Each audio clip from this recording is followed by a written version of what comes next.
You're being played. Right now. Every move you think is yours was planted. What if everything you call choice is just permission? The job, the debt, the weekend dopamine hits. Here's the game. They set the board.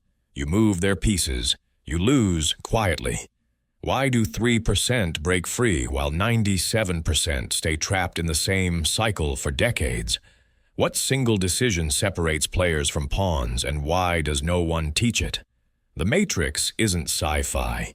It's your calendar, your credit score, your realistic goals. When did you last make a move the system didn't expect? Stay on this path, and you'll optimize your cage. Change one variable, and you disappear from their radar.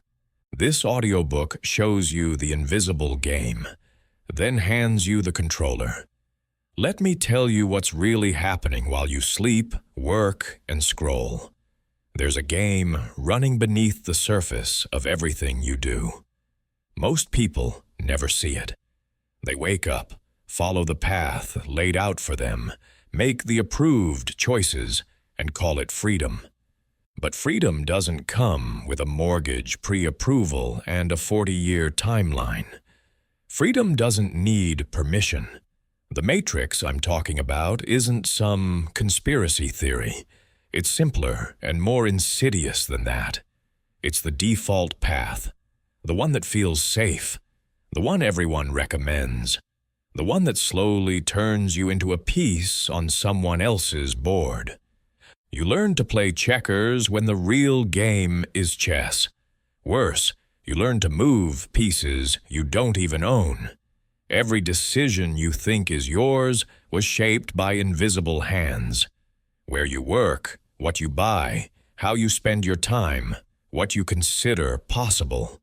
These aren't your conclusions. They're inherited, programmed, optimized to keep you productive, predictable, and perpetually one step behind. The beautiful trap is this. The system gives you just enough wins to keep you playing. A promotion here, a nice vacation there, a new car that makes you feel like you're winning. But winning what? Someone else's game? On someone else's timeline? With someone else's definition of victory? That's not strategy. That's compliance with extra steps. Here's what separates the 3% from the 97%. The 3% see the game. They understand that the board was set before they arrived. They know the rules were written to benefit the house, and instead of playing harder within those rules, they change the game entirely. They build different systems. They move in ways the Matrix doesn't expect. They create asymmetric advantages that can't be taxed, tracked, or taken away. This isn't about rebellion for rebellion's sake. It's about strategic dominance.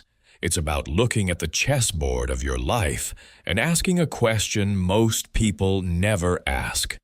Who decided this is how the pieces move? And what happens if I play a different game entirely? The first step is seeing the invisible chessboard. Most people move through life reacting. Something happens, they respond. Someone makes an offer, they accept or decline.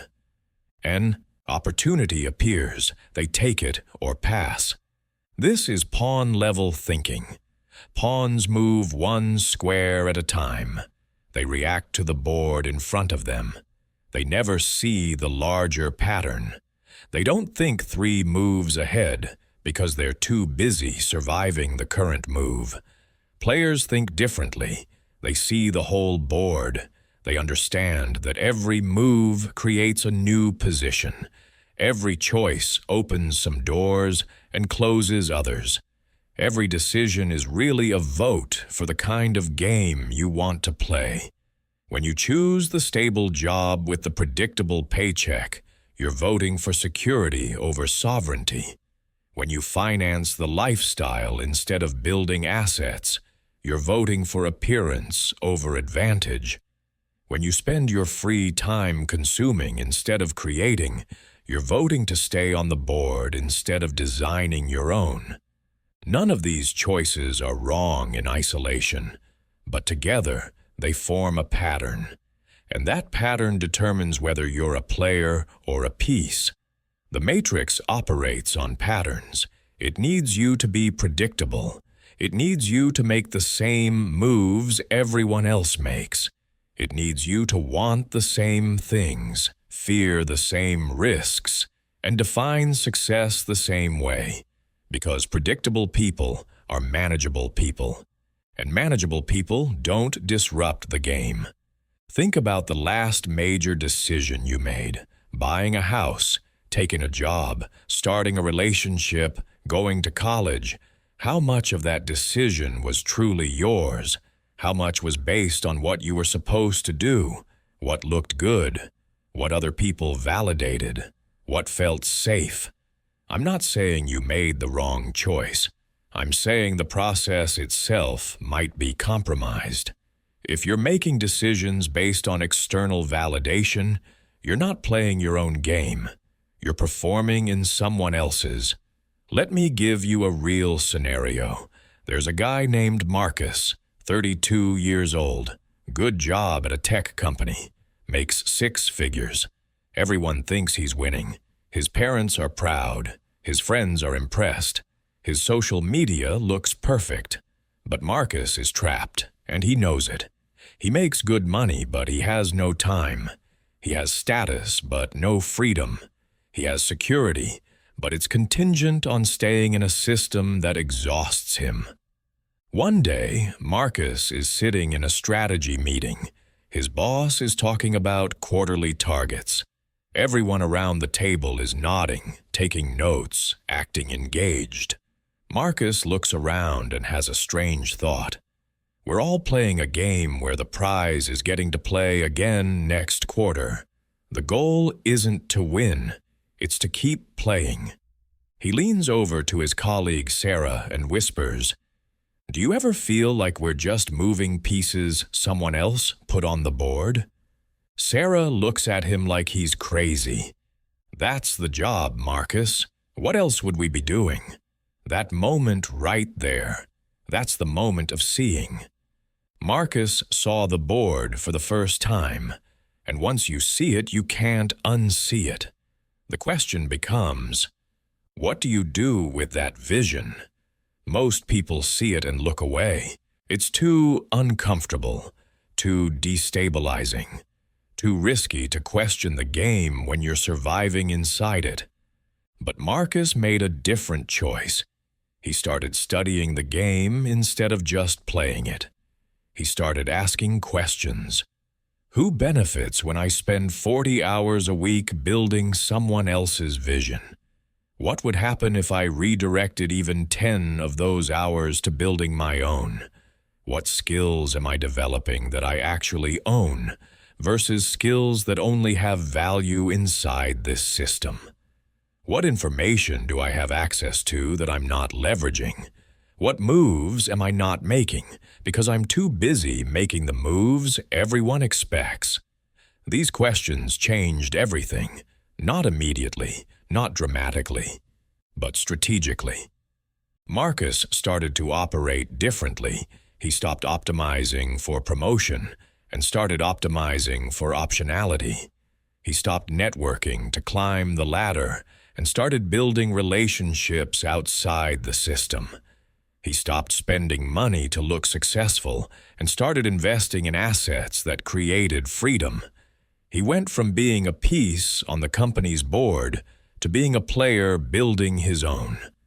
Within 2 years, Marcus had enough runway to leave, not because he got lucky, not because he took some massive risk, but because he changed the game.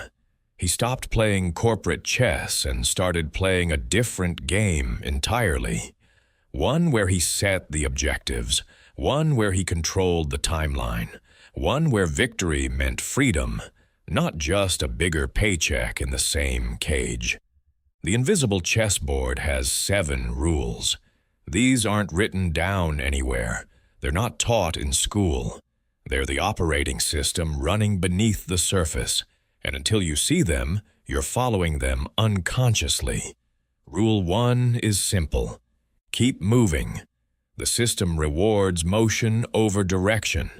Busy is better than strategic. Productive is better than purposeful. As long as you're moving, you won't ask where you're going. Rule 2 is more subtle. Stay in debt. Not catastrophic debt. Manageable debt. The kind that keeps you working. The kind that makes risk feel impossible. The kind that turns freedom into a fantasy you can't afford. Rule 3 is about time. Trade it by the hour. Sell your life in increments. Exchange the irreplaceable for the replenishable. Make it normal to spend your best hours building someone else's dream while your own stays theoretical. Rule 4 is about information. Stay distracted. Consume content. Scroll feeds. Watch news. Fill your attention with things that don't matter, so you never focus on things that do. Rule 5 is elegant.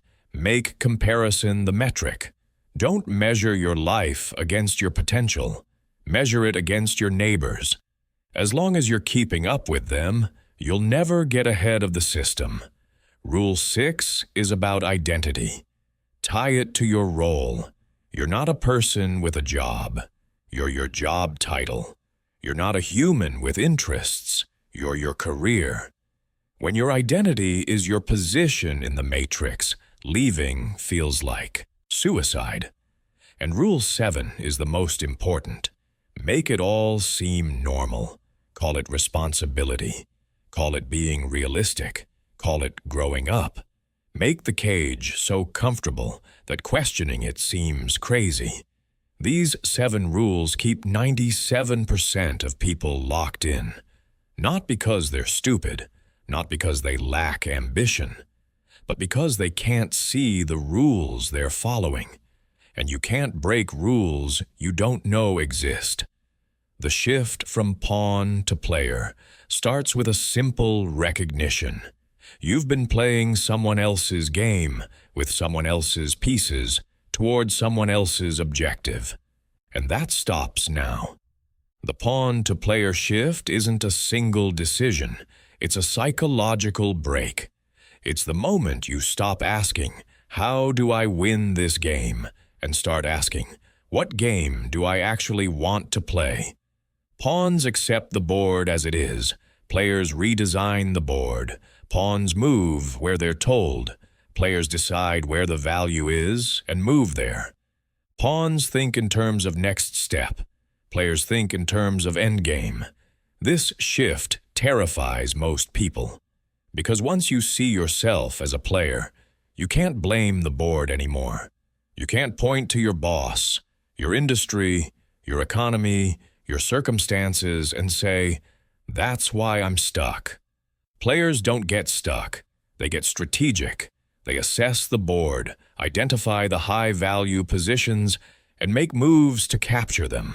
They sacrifice low-value pieces to take high-value territory. They think 3 moves ahead while everyone else scrambles to survive the current one. Let me show you what this looks like. Close your eyes for a moment if you're somewhere safe to do so. Picture a chessboard, not a regular one. This board represents your life. Each square is a domain: career, money, health, relationships, time, knowledge, influence, freedom. Now look at the pieces on your board. How many of them are you actually controlling? How many are moving based on external forces? Your job moves because the market moves. Your money moves because expenses move.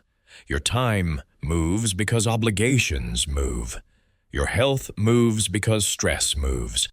Count the pieces you actually control, the ones where you decide the move, the ones where you set the direction. For most people, it's fewer than they think. Now imagine a different board, one where you control more pieces, where your money moves based on your strategy, not your expenses, where your time is allocated by your priorities, not other people's emergencies, where your career builds toward your vision, not just your manager's quarterly targets. What would you have to change to move from the first board to the second? What pieces would you have to take control of? What moves would you have to make that you're not making now? Open your eyes. That gap between the two boards is your strategic work. That's where the game is won or lost. Most people spend their whole lives trying to play better on board one. They optimize, they hustle, they grind. But they never build board two. They never ask the fundamental question, what if I'm playing the wrong game entirely? The player mindset requires 3 shifts. First, from reactive to proactive. Pawns react to what happens. Players create what happens. When the market crashes, pawns panic. Players see opportunity. When a boss makes a bad decision, pawns complain. Players extract the lesson and store it for when they're in charge. When an obstacle appears, pawns see a problem. Players see information about what the board really looks like. Second shift is from scarcity to abundance. Pawns think in terms of limited pieces. There's only one promotion, only so many good opportunities, only so much success to go around. Players know the game is bigger than the visible board. There are always more moves available than the obvious ones. There are always asymmetric opportunities that don't require competing on the same terms as everyone else. There's always a way to create value instead of just capturing it. Third shift is from short-term to long-term. Pawns optimize for the next move. Players optimize for the position 3 moves from now. Pawns take the raise because it's more money now. Players take the opportunity because it builds a skill set that increases optionability later. Pawns avoid short-term pain. Players embrace it strategically if it leads to long-term dominance. Here's where most people fail. They make the psychological shift, but they don't make the tactical one. They start thinking like players, but they're still moving like pawns. They see the game, but they don't change their moves. This creates frustration. Awareness without action is just sophisticated suffering. You know you're trapped, but you stay anyway. You see the matrix, but you keep showing up to plug in every morning.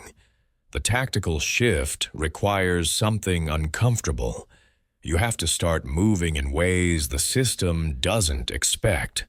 You have to become strategically invisible. This sounds counterintuitive in a world that rewards visibility, but visibility is a trap. When everyone can see you, everyone can target you. When your moves are predictable, you're manageable. When you're manageable, you're controllable. Strategic invisibility is about operating below the radar while building advantages the system can't track. Let me be clear about what this isn't. It's not hiding. It's not being passive. It's not playing small. It's moving deliberately without broadcasting. It's building without performing. It's accumulating power without displaying it. Think about the most dangerous players in any game. They're not the loud ones. They're not the obvious ones. They're the ones you don't see coming until it's too late. In business, this means building assets no one knows about. In career, this means developing skills outside your job description.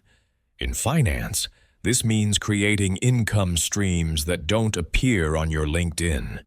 In relationships, this means building a network that isn't public. In knowledge, this means studying things that don't have immediate application but will be critical 3 moves from now. The system wants you visible because visible means measurable. Measurable means comparable. Comparable means controllable. When you operate invisibly, you're off the grid they use to manage you. You can't be easily categorized. You can't be easily replaced. You can't be easily leveraged. This creates freedom, but it requires discipline. Most people can't resist the urge to broadcast. They get a win and they need everyone to know. They start building something and they need validation. They make progress and they need applause. This isn't just ego, it's a trained response. The Matrix taught you that visibility equals value, that what people can't see doesn't count, that success needs witnesses. All of this is designed to keep you playing a public game where the rules are known and the outcomes are predictable. Strategic invisibility flips this. You build in private. You win quietly. You accumulate advantages without announcement. Then, when you move from a position so strong that the outcome is predetermined. You don't fight battles. You win positions. You don't compete on visible metrics. You dominate on invisible ones. Think about information. Most people consume the same information everyone else consumes. Same news, same books, same podcasts, same social media. This creates information symmetry. Everyone knows roughly the same things. When everyone knows the same things, no one has an advantage. You're competing on execution, which usually means who works harder or longer. That's a losing game. You can't outwork the system. It has more resources than you. But information asymmetry creates unfair advantages. When you know something others don't, you can make moves they can't see. When you understand patterns they don't recognize, you can predict outcomes they think are random. When you have access to knowledge they don't value, you can build capabilities they don't have. This is how 3%ers operate. They don't work harder. They see differently. Let me give you a scenario. There's a woman named Rachel. She works in marketing. Everyone in her field consumes the same content. Marketing blogs, marketing podcasts, marketing newsletters. They all think the same. They all use the same strategies. They all compete for the same clients. Rachel was stuck in this until she made a strange decision. She stopped consuming marketing content entirely. Instead, she started studying game theory, behavioral psychology, evolutionary biology, military strategy, things that had nothing to do with her field. Her colleagues thought she was wasting time. Why are you reading about ancient military campaigns when you should be learning the latest Instagram algorithm? But Rachel saw something they didn't. The principles underlying all competitive dynamics are the same. Whether you're running a marketing campaign or running a military operation, you're trying to capture attention, deploy resources, and outmaneuver opposition. The tactics change. The principles don't. Within a year, Rachel was operating at a completely different level. Her campaigns didn't look like everyone else's because she wasn't thinking like everyone else. She was applying game theory to customer acquisition. She was using military strategy principles for competitive positioning. She was leveraging psychological triggers her competitors didn't know existed. She didn't work harder. She saw patterns they couldn't see. That's information asymmetry. That's strategic invisibility.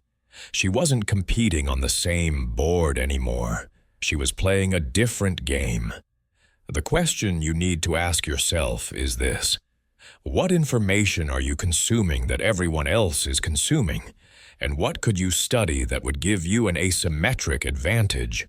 Most people never ask this. They follow the recommended reading list. They consume the industry standard content. They stay informed about the same things as everyone else.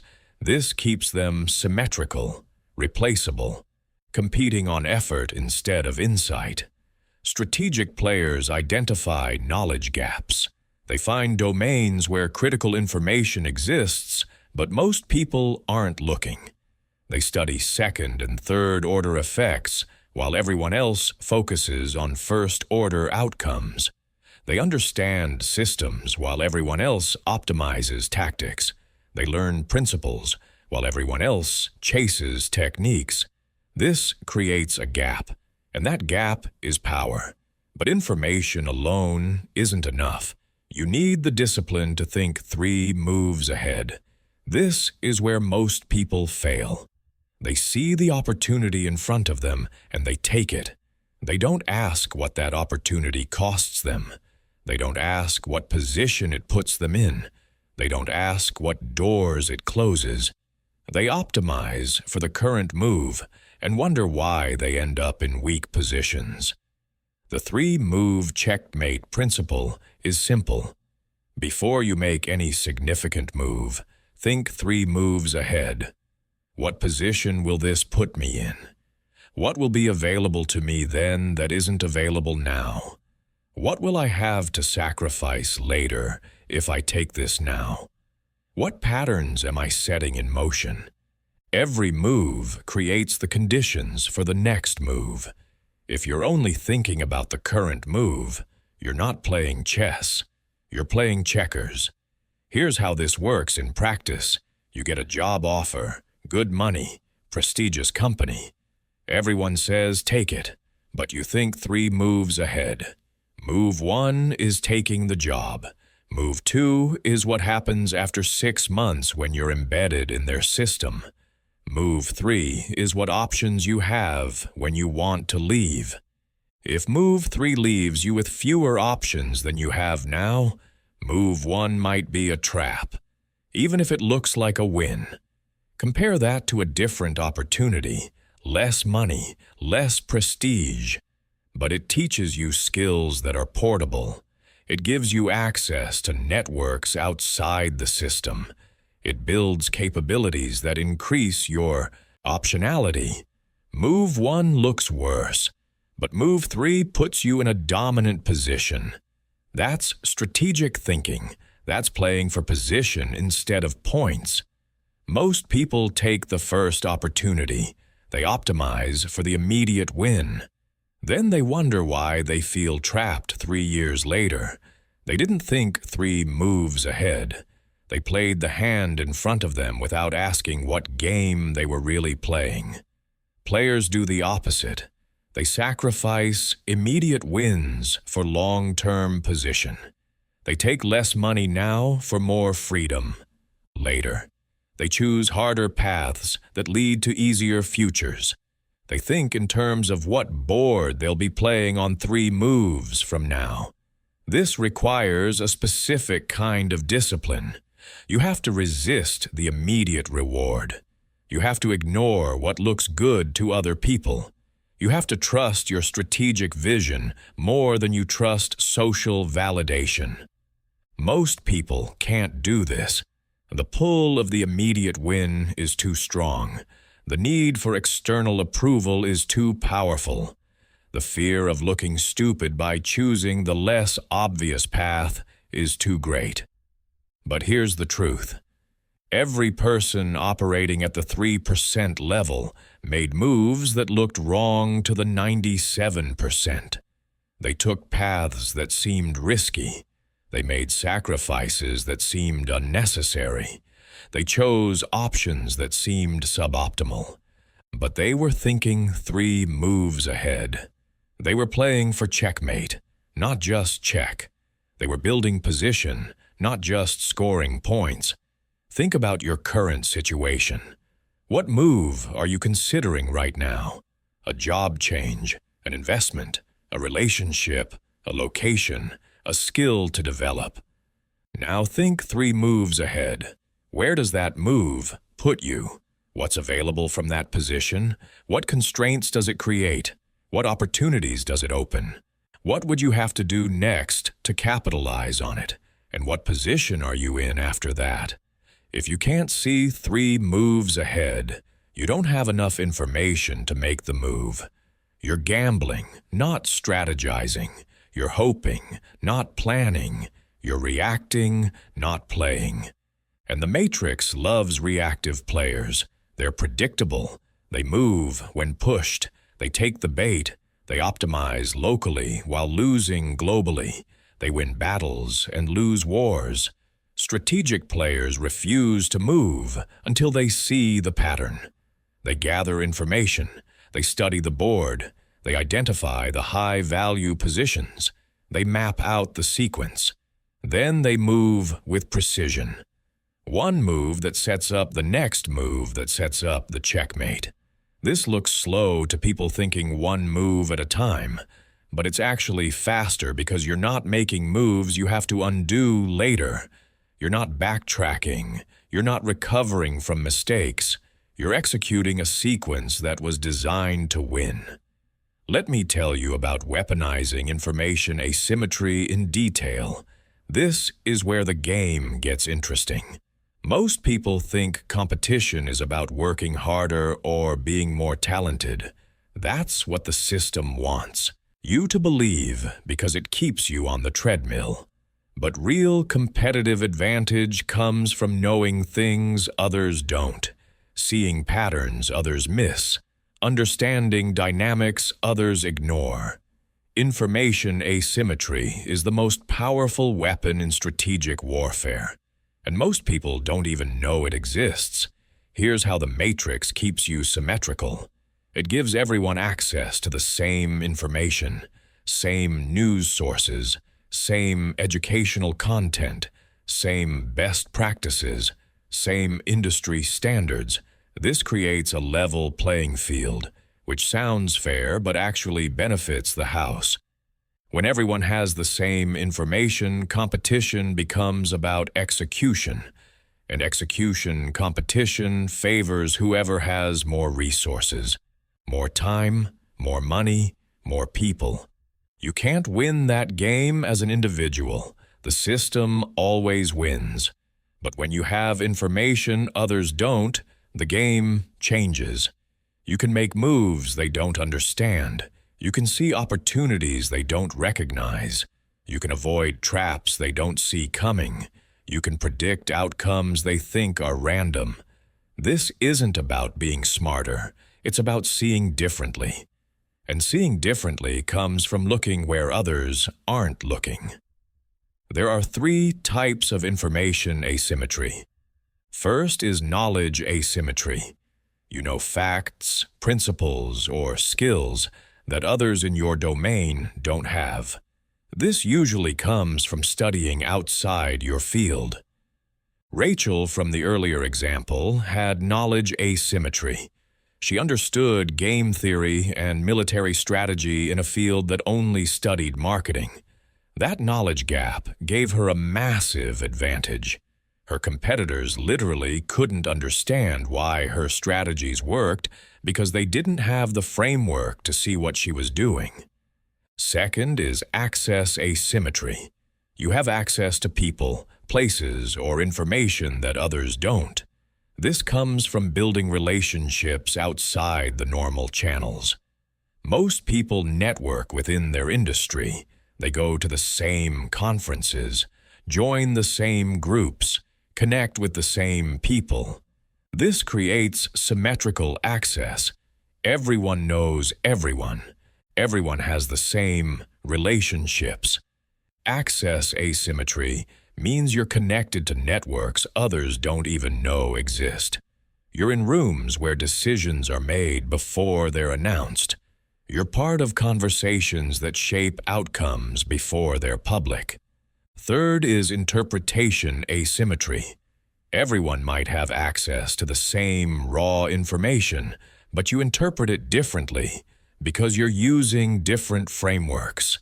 2 people can look at the same data and reach completely different conclusions based on how they're filtering it. Most people use the standard frameworks, the accepted models, the conventional wisdom. Interpretation asymmetry means you're applying different lenses. You're seeing patterns in the noise that others dismiss. You're connecting dots that seem unrelated to everyone else. All 3 types create power. But the real advantage comes from stacking them. When you have knowledge others don't, access others don't, and you're interpreting through frameworks others aren't using, you're operating in a different dimension. You're not competing with them anymore. You're playing a game they can't see. This is how individuals beat institutions. This is how small operators outmaneuver massive organizations. This is how the 3% dominate while the 97% struggle. Let me give you a practical example. The financial crisis of 2008. Most people saw it coming too late or not at all. They lost money, lost homes, lost security. But a small group of people saw it coming years in advance. They made billions while everyone else lost trillions. How? Information asymmetry. They had knowledge asymmetry. They understood how mortgage-backed securities actually worked. They studied the historical patterns of credit bubbles. They knew the math didn't work. But they also had access asymmetry. They had relationships with people inside the institutions creating the toxic assets. They could verify what the public data suggested. And they had interpretation asymmetry. They weren't using the standard models everyone else used. They were applying different frameworks for evaluating risk. The result? They saw what was coming. They positioned accordingly. They made moves that looked insane to everyone else, shorting the housing market when everyone said it couldn't fail, betting against the biggest banks when everyone said they were too big to fail, taking positions that required them to be right while the entire world said they were wrong. And they were right, not because they were lucky, because they had information asymmetry. They saw what others couldn't see. You might be thinking, I'm not trying to predict financial crises. I'm just trying to build a better life. Fair enough. But the principle applies everywhere. In your career, information asymmetry means knowing which skills will be valuable before everyone else does. It means understanding which industries are dying before the job losses start. It means seeing which companies are unstable before the layoffs hit. In your investments, it means recognizing value before markets do. It means seeing risks before they're priced in. It means understanding second-order effects that others miss. In your relationships, it means reading people better, understanding motivations deeper, predicting behaviors more accurately. Information asymmetry isn't just for hedge fund managers. It's for anyone who wants to operate strategically instead of reactively. So, how do you build it? First, you have to stop consuming what everyone else consumes. If you're reading the same books as everyone in your field, you don't have knowledge asymmetry. You have knowledge symmetry. You need to study outside your domain. Learn frameworks from other fields. Understand principles that aren't taught in your industry. Read old books that contain timeless wisdom instead of new books that contain trendy tactics.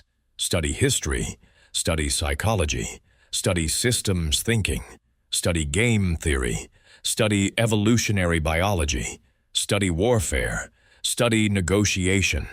These aren't random suggestions. These are domains that contain principles applicable to everything. When you understand these principles, you can apply them to your specific situation in ways others can't replicate. Second, build relationships outside your normal circles.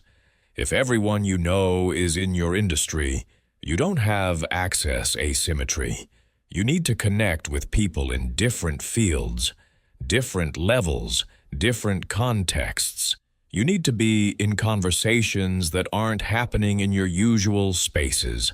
This doesn't mean networking for networking's sake. It means genuine relationships with people who see the world differently than you do. People who have different information flows, different priorities, different frameworks.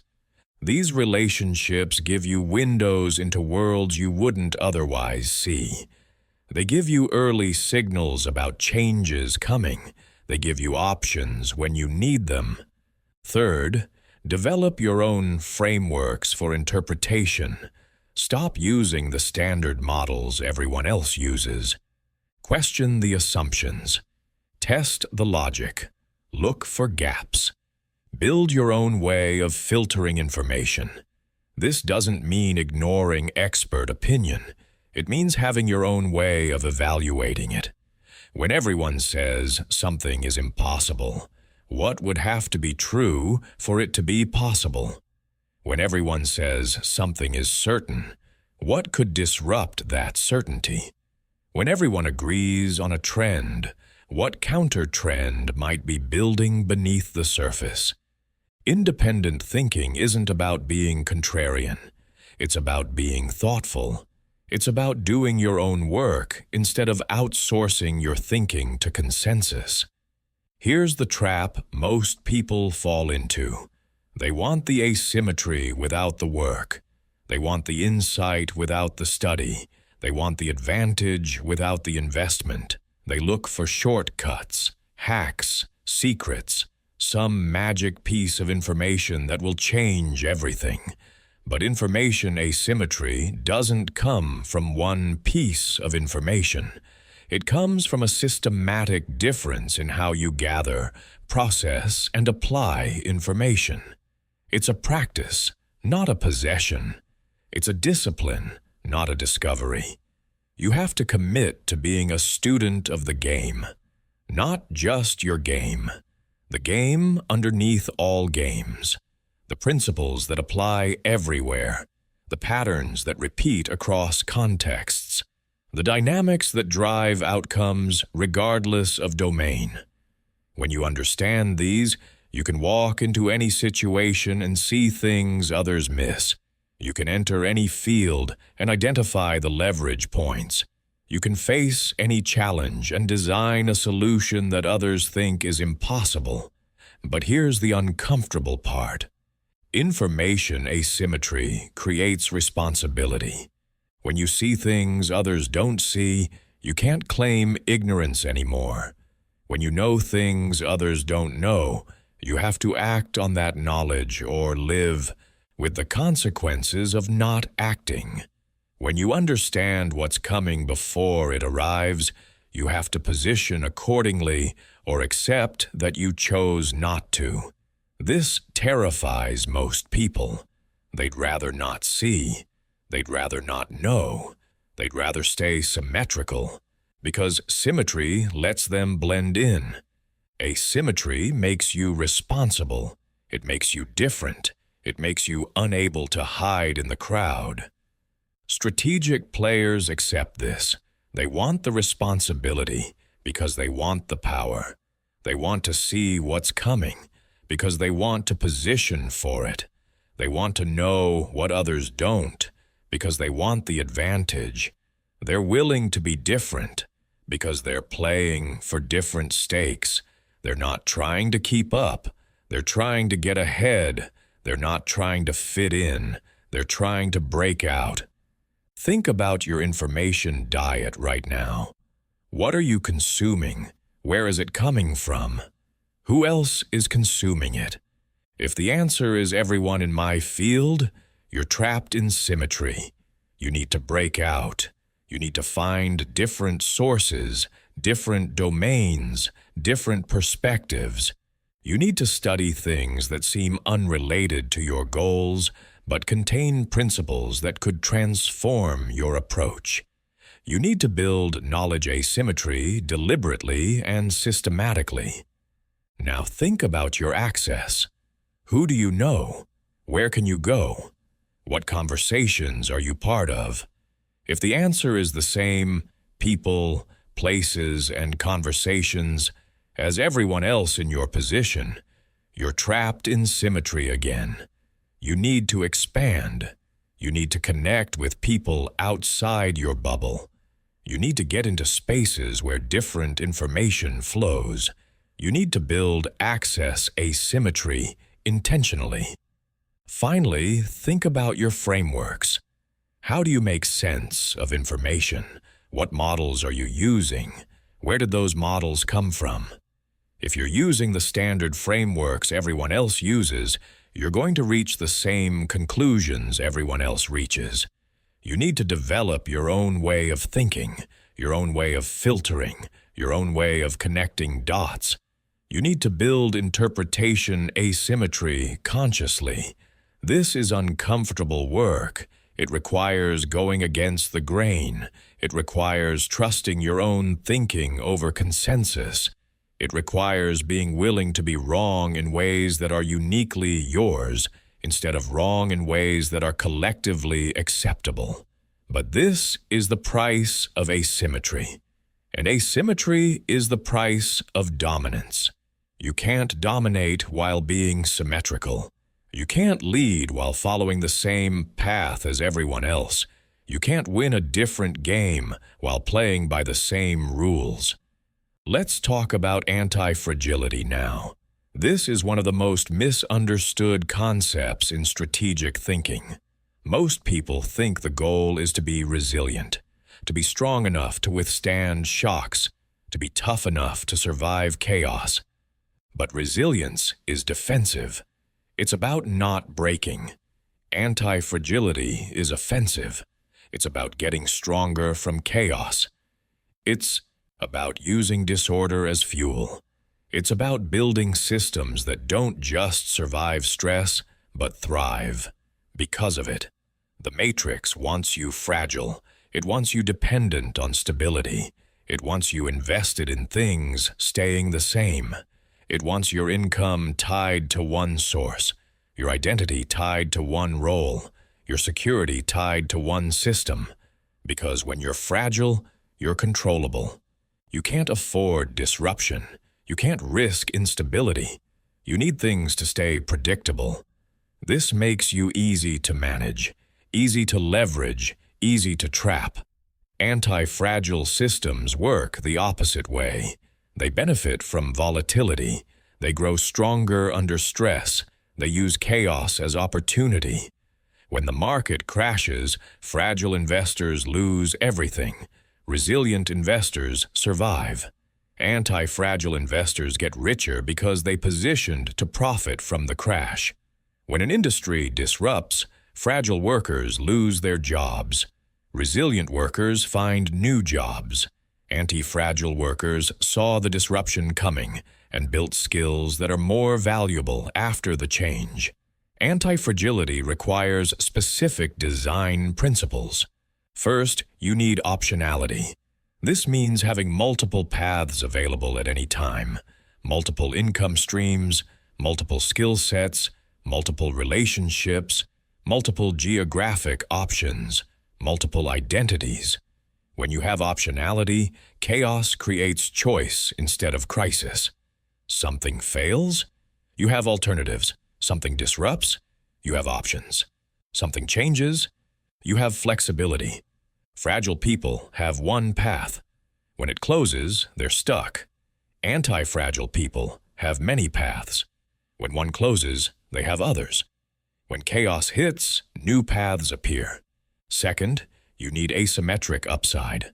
This means positioning so that your downside is limited, but your upside is unlimited. When things go wrong, you lose small. When things go right, you win big. This isn't about gambling. It's about strategic positioning. Fragile positions have symmetric or negative asymmetry. Big downside, small upside. You risk a lot to gain a little. Anti-fragile positions flip this. Small downside, big upside. You risk a little to gain a lot. This means when chaos hits, you're either protected or profiting, never exposed. Third, you need stress exposure. This sounds counterintuitive, but systems that are never stressed become weak. Muscles that are never challenged atrophy. Skills that are never tested fade. Businesses that are never pressured become inefficient. You need regular, manageable stress to stay strong. This is different from overwhelming stress that breaks you. It's calibrated stress that strengthens you. It's chosen challenges that force adaptation. It's deliberate discomfort that builds capability.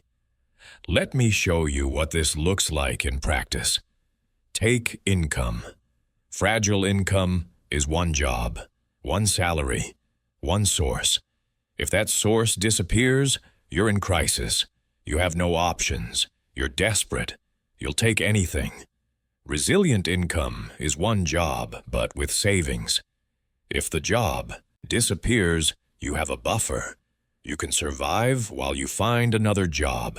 You're not desperate, but you're still dependent on finding another single source. Anti-fragile income is multiple streams. Salary plus side business plus investments plus royalties plus whatever else.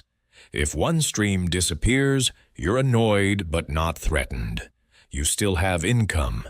You still have options. You can even use the freed up time to build a new stream. Chaos in one area creates opportunity in another. Same principle applies to skills. Fragile skills are hyper-specialized.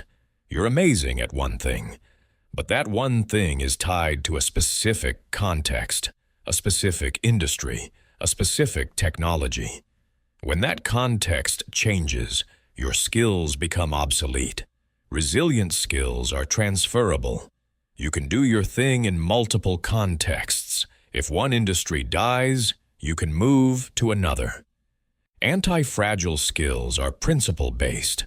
You understand the underlying dynamics, not just the surface tactics. When contexts change, you can adapt because you understand why things work, not just how they currently work. You can enter new domains and figure them out because you're operating from first principles. Relationships work the same way. Fragile relationships are transactional. You know people who are useful to you right now. When contexts change, those relationships have no value. Resilient relationships are broader. You know people across different domains. You have professional contacts and personal friends. Anti-fragile relationships are deep. You've built real trust with people. You've added value without expecting immediate return. When chaos hits, these people want to help you. They'll go out of their way. They'll make introductions. They'll create opportunities. Not because they owe you, but because they value you. Location is another dimension. Fragile location is being tied to one place. Your job is there. Your house is there. Your whole life is there. If that place declines, you decline with it. Resilient location is having the ability to move. You're not tied down. You could relocate if needed. Anti-fragile location is being location independent. Your income isn't tied to geography. Your relationships aren't tied to proximity. Your life can function from anywhere. When one place becomes suboptimal, you can shift without disrupting your systems. The pattern here is clear. Fragility comes from single points of failure. Resilience comes from redundancy. Anti-fragility comes from systems that improve under stress. Most people never get past fragile. They build their entire life on single points of failure. One income source, one skill set, one location, one identity. Then they wonder why they feel precarious, why they're afraid of change, why they can't handle uncertainty. It's because they're fragile by design. Moving to anti-fragility requires deliberate construction. You have to identify your single points of failure. Where are you fragile? What would break you if it disappeared? What's your one critical dependency? Then you have to build alternatives, not as insurance, as strategy. Every single point of failure you have is a point of control someone else has over you. Every dependency you have is leverage someone can use. Every fragility you carry is a weakness that can be exploited. Strategic players eliminate fragility systematically. They build multiple income streams even when they don't need them. They develop skills outside their primary domain even when they're successful in it. They cultivate relationships in different circles even when their current circle is strong. They maintain geographic optionality even when they love where they live. They do this because they understand the game.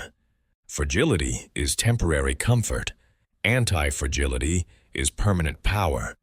But here's where it gets interesting.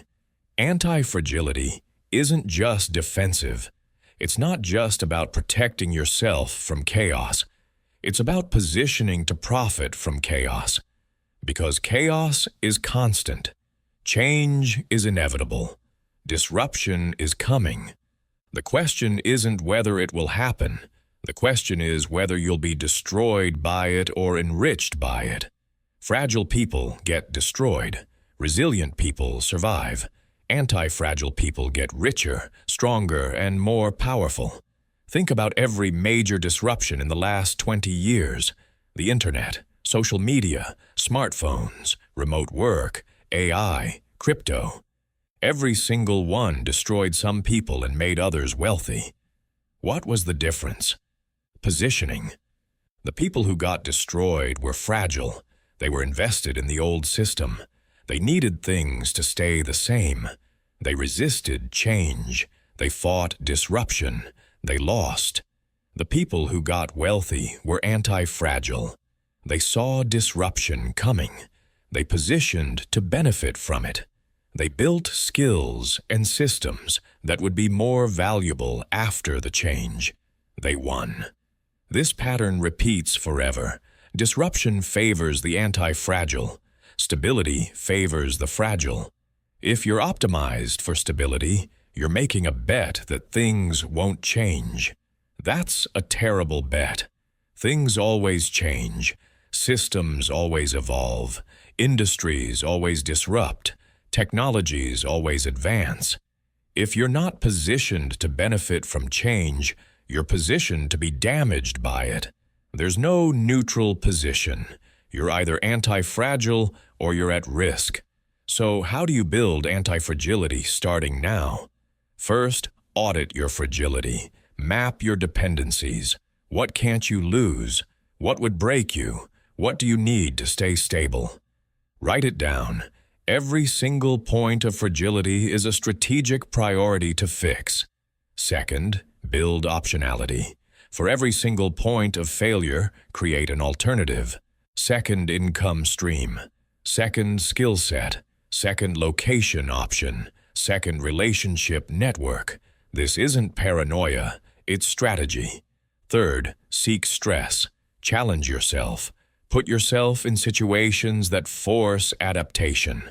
Learn things that are hard. Do things that are uncomfortable. Build things that might fail. Stress makes you anti-fragile if it doesn't kill you. The key is calibrated stress. Enough to force growth, not enough to cause collapse. Fourth, position for asymmetric upside.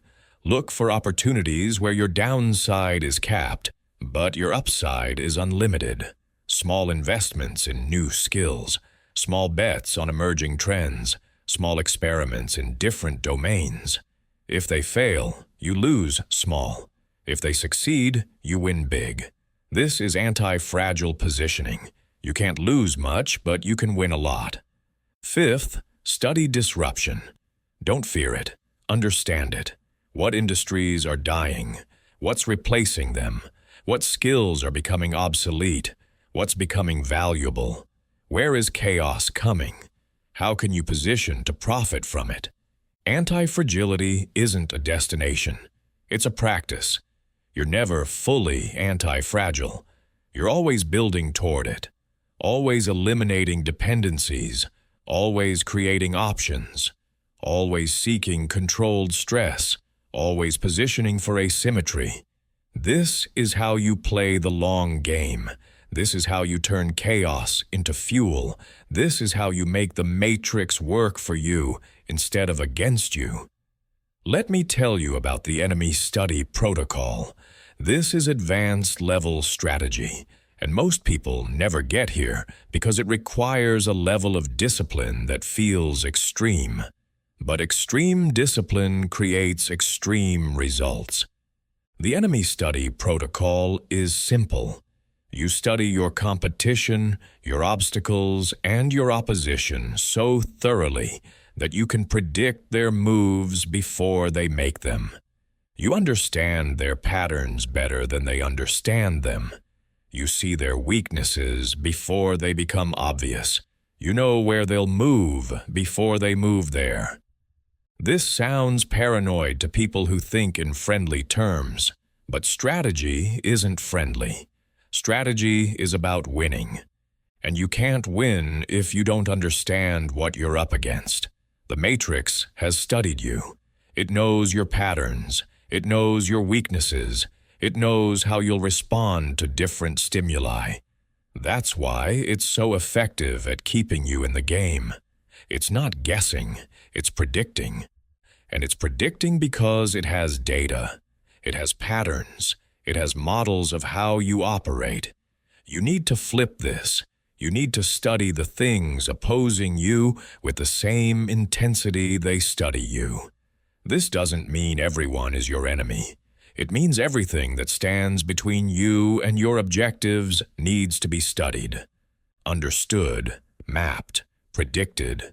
Your competition in business, the obstacles in your path, the systems trying to control you, the patterns trying to trap you. All of it needs to be analyzed with cold precision. The protocol has 5 steps.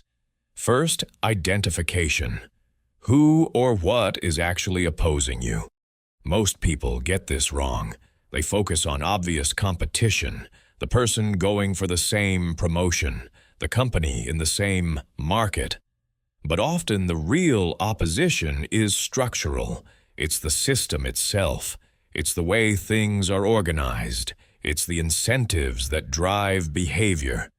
You need to identify all layers of opposition, surface level and structural level. Second, pattern analysis. What patterns does your opposition follow? How do they make decisions? What triggers their responses? What are their habits? What are their weaknesses disguised as strengths? Every person, organization, and system has patterns. Patterns are predictable. Predictable is exploitable.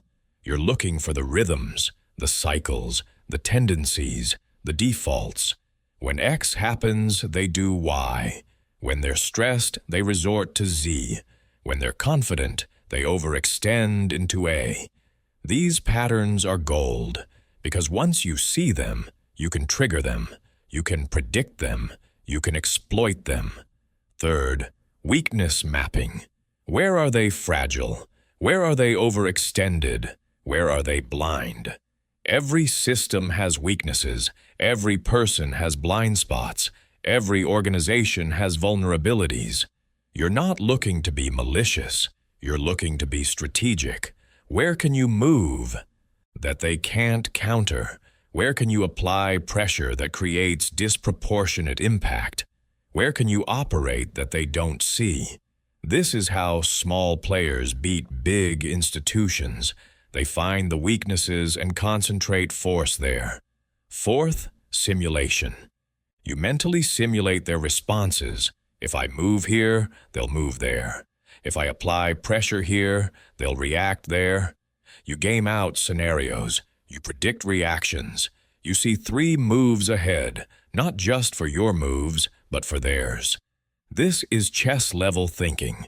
You're not just planning your strategy, you're predicting theirs. You're seeing the whole board. You're understanding how they'll respond to what you do. This lets you design moves that put them in positions where all their options are bad. Fifth, execution. You move based on all the above. You strike where they're weak. You move when they're off balance. You apply pressure where they can't effectively respond. You exploit patterns you've identified. You trigger responses you've predicted. You win positions before the battle even starts because you've studied them so thoroughly that the outcome was predetermined. Let me give you a concrete example. There's a guy named David. He's trying to get promoted at his company. His competition is a colleague named Tom. Tom has been there longer. Tom is well-liked. Tom seems like the obvious choice. David could just work harder. He could try to outperform Tom. He could hope for the best. That's what most people would do. But David uses the enemy's study protocol. Not because Tom is his enemy, because Tom is his opposition for this objective. David starts studying Tom. He identifies Tom's patterns. Tom always volunteers for high-visibility projects. Tom avoids anything that doesn't have clear credit. Tom is great at presentations, but weak at follow-through. Tom networks up, but ignores peers. Tom is confident when he has support, but hesitant when he's alone. These aren't judgments. They're observations. They're patterns. And patterns are predictable.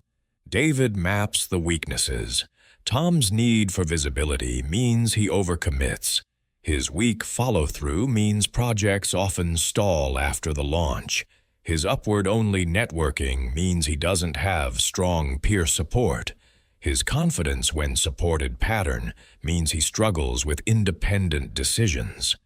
David doesn't gossip about this.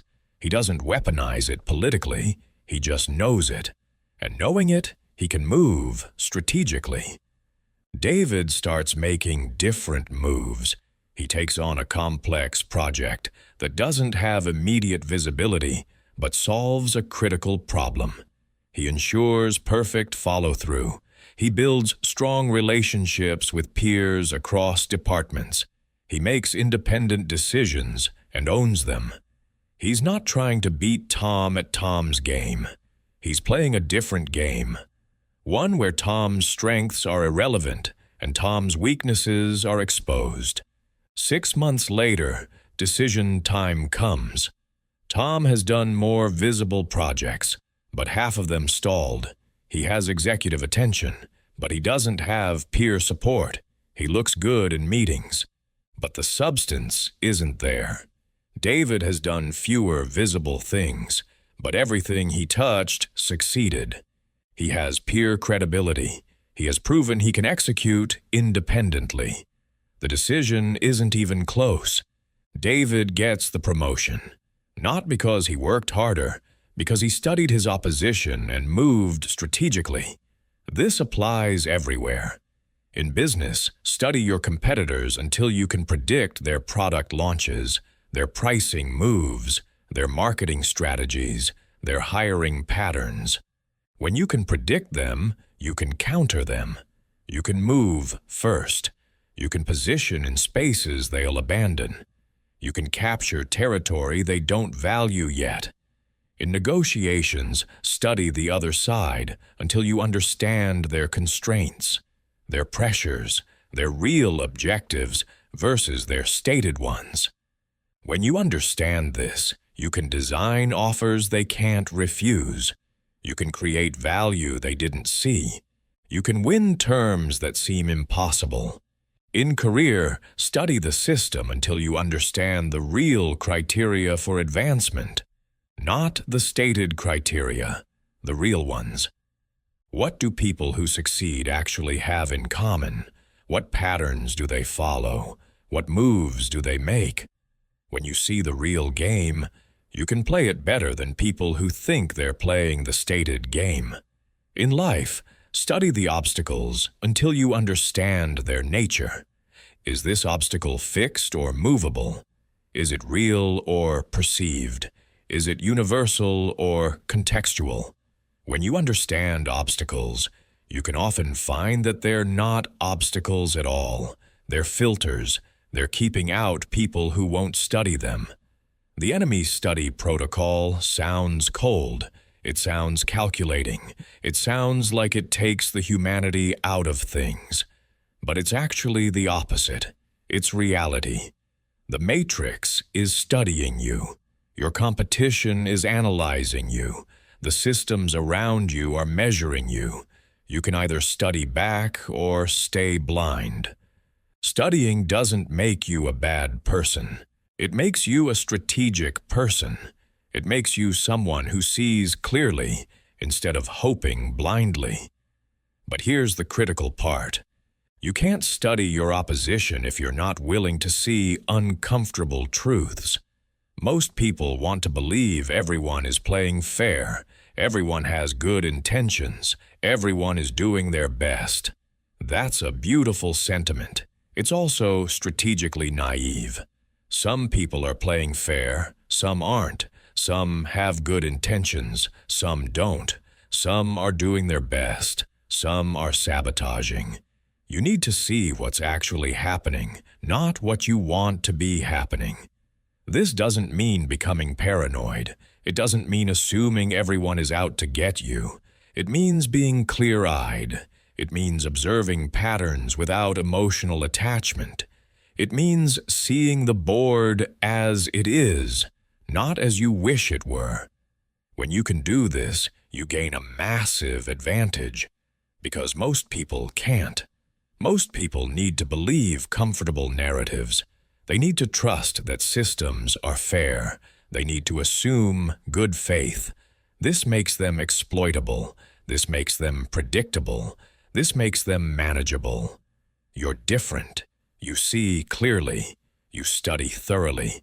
You predict accurately. You move strategically. This doesn't make you cynical. It makes you effective. You can still be a good person. You can still have values. You can still treat people well. But you do it from a position of strength, not weakness. You do it because you choose to, not because you have to. You do it strategically, not naively. Think about what you're trying to achieve right now. What's standing in your way? Who's competing for the same objective? What systems are creating resistance? Have you studied them? Do you understand their patterns? Can you predict their moves? Or are you just hoping things work out? Hope isn't strategy. Hope is what people use when they haven't done the work to know. Do the work. Study the opposition. Understand the patterns. Map the weaknesses. Simulate the scenarios. Then execute with precision. Now let's discuss strategic sacrifice. This is where most people fail. They're too attached to what they have, too afraid of losing what's working, too protective of their current position. This attachment keeps them trapped, because sometimes you have to sacrifice the good position to reach the great position. Sometimes you have to give up what's working to build what could work better. Sometimes you have to trade down temporarily to trade up permanently. The Matrix loves people who won't sacrifice, because if you won't sacrifice, you can't move. You're stuck protecting what you have. You're defending your position instead of advancing it. You're playing not to lose instead of playing to win. This makes you static, and static players eventually lose, because the game keeps moving. The board keeps evolving. What was a good position yesterday becomes a bad position tomorrow. If you can't sacrifice it, you're trapped in it. Strategic sacrifice isn't about giving things up randomly. It's about trading up. It's about exchanging lower value pieces for higher value positions. In chess, you sacrifice a pawn to develop a bishop. You sacrifice a bishop to activate your queen. You sacrifice your queen to deliver checkmate. Every sacrifice is purposeful. Every trade creates advantage. You're not losing, you're repositioning. Let me show you what this looks like in real life. You have a good job, stable income, decent benefits.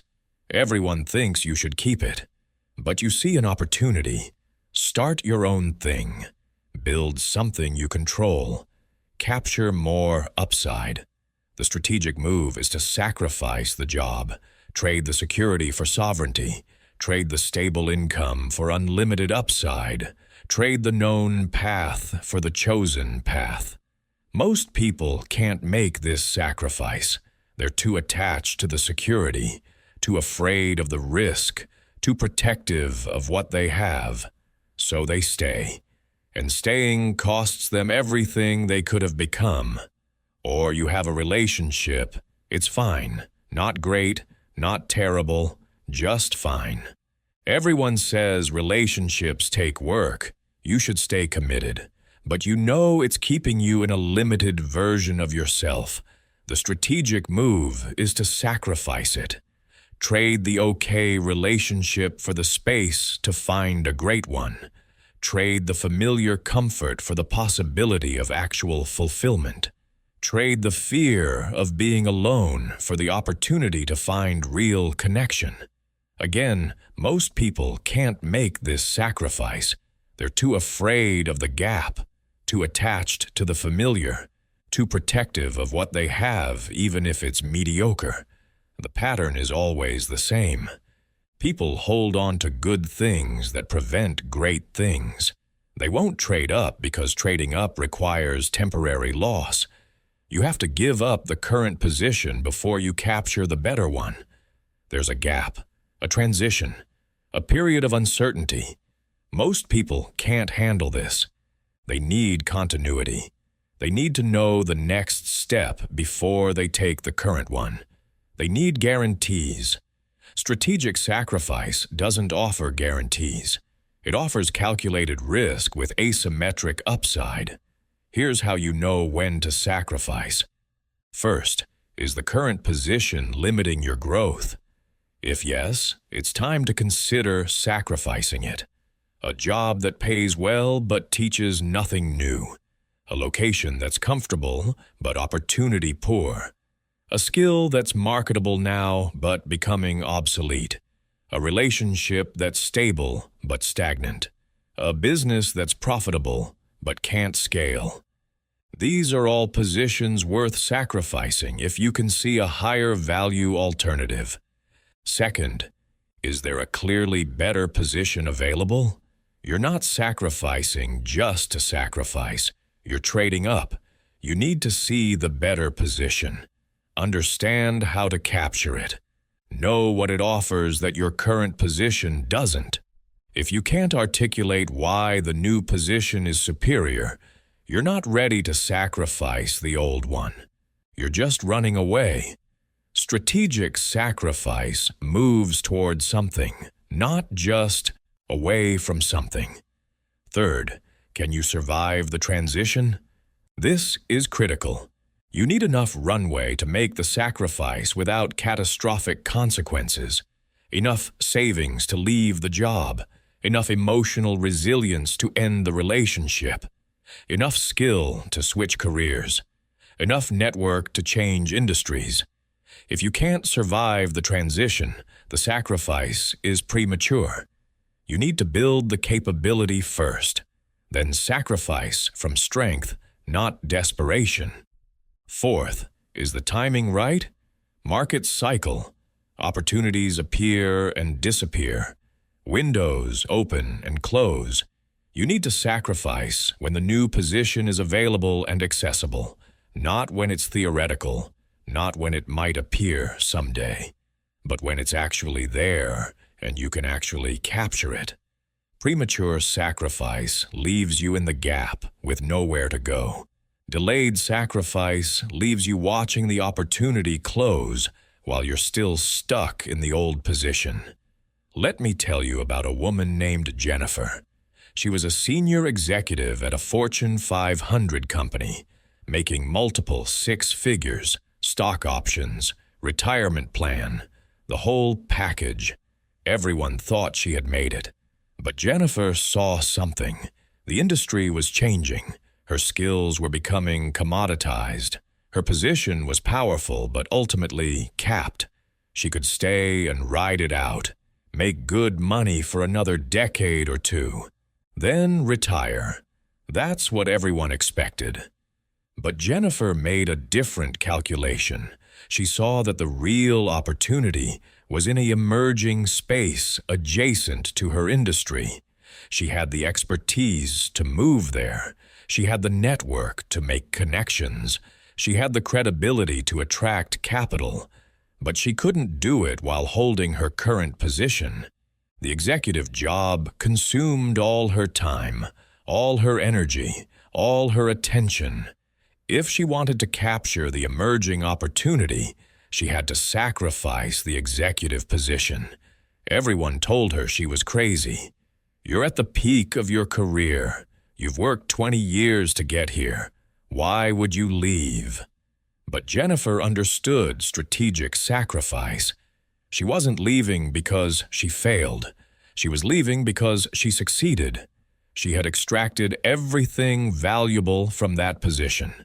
There was nothing left to learn, nothing left to gain. It was time to trade up. She gave notice, took her savings, started building in the new space. The first year was brutal. She went from prestigious executive to unknown entrepreneur, from guaranteed income to uncertain revenue, from corner office to coffee shop. Everyone thought she made a terrible mistake. But she was playing 3 moves ahead. She was sacrificing the powerful position to capture the dominant one. 3 years later, Jennifer had built a company worth more than she would have made in 20 years at the old job. She had equity. She had control. She had unlimited upside. She had time freedom. She had strategic relevance in an emerging industry instead of declining relevance in a dying one. The sacrifice looked crazy to people thinking 1 move ahead. It was brilliant to anyone thinking 3 moves ahead. This is how strategic sacrifice works. You give up good to get great. You trade security for sovereignty. You exchange position for potential. You sacrifice what you have for what you could have. And you do it when the timing is right, when you've built the capability, when you've identified the opportunity, when you can survive the transition, when the new position is clearly superior. But here's what makes this hard. Society punishes sacrifice. People don't understand it. They see you leaving something good and they think you're crazy. They project their fears onto your decision. They're attached to security, so they assume you should be too. They can't see 3 moves ahead, so they think you're making a mistake. You have to be willing to look wrong to people who don't understand the game.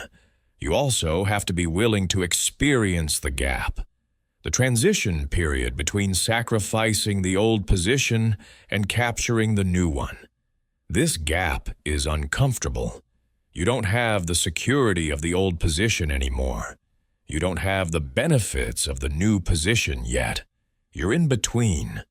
Most people can't handle this. They need stability. They need to stand on solid ground. They can't leap across gaps. Strategic players learn to get comfortable in the gap, to operate in transition, to trust the process even when the outcome isn't guaranteed. Think about your current position.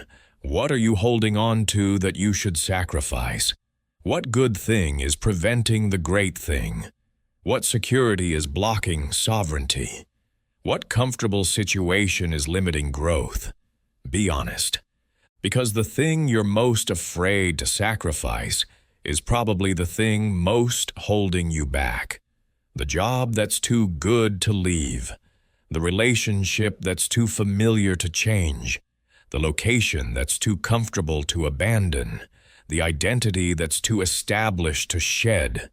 These are the sacrifices that create transformation. But you have to be strategic. You can't just quit everything and hope for the best. That's not sacrifice. That's sabotage. Strategic sacrifice requires seeing the better position, building the capability, timing the transition, surviving the gap, then executing with commitment. When you do it right, what looked like loss becomes gain. What looked like risk becomes reward.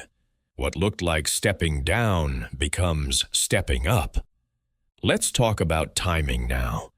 This is the most advanced element of strategic thinking and the least understood. You can make all the right moves in the wrong order and lose. You can have all the right pieces and play them at the wrong time and fail. You can see the whole board and still get checkmated if your timing is off. Timing isn't just about when you move. It's about understanding the rhythm of the game, the cycles of opportunity, the momentum of situations, the windows that open and close. The matrix wants you reactive. It wants you moving when it pushes you, responding when it prompts you, acting when it creates urgency. This keeps you off balance. You're always catching up, always responding to the last move, always missing the optimal timing because you're too busy reacting to maintain your own rhythm. Strategic players flip this. They control the tempo. They move when the timing is optimal, not when they're prompted. They create urgency for others while maintaining patience for themselves. There are 3 types of timing errors: moving too early, moving too late, and moving at the right time with the wrong tempo. Moving too early means you're ahead of the market, ahead of the opportunity, ahead of the conditions. You waste energy, you burn resources, you lose credibility. People think you're wrong because the results haven't materialized yet. Classic example is being right about a trend but 5 years too early. You're correct but ineffective. You called the direction but missed the timing. Moving too late means you miss the window. The opportunity is gone. The position is captured. The advantage is lost. You were right about what to do but wrong about when to do it. Classic example is seeing an industry shift but waiting until everyone else has already moved. You end up competing in a crowded space instead of dominating an empty one. You're late to a party that's already over. Moving at the right time with wrong tempo means you have the timing right, but the pace wrong. You move too fast and trigger resistance. You move too slow and lose momentum. You push when you should pull. You wait when you should strike. The opportunity is there, but your execution is mistimed. Classic example is forcing a deal that would have closed naturally with patience, or being patient with a situation that required immediate action. So, how do you develop timing sense? First, you study cycles. Everything moves in cycles. Markets, trends, seasons, moods, opportunities.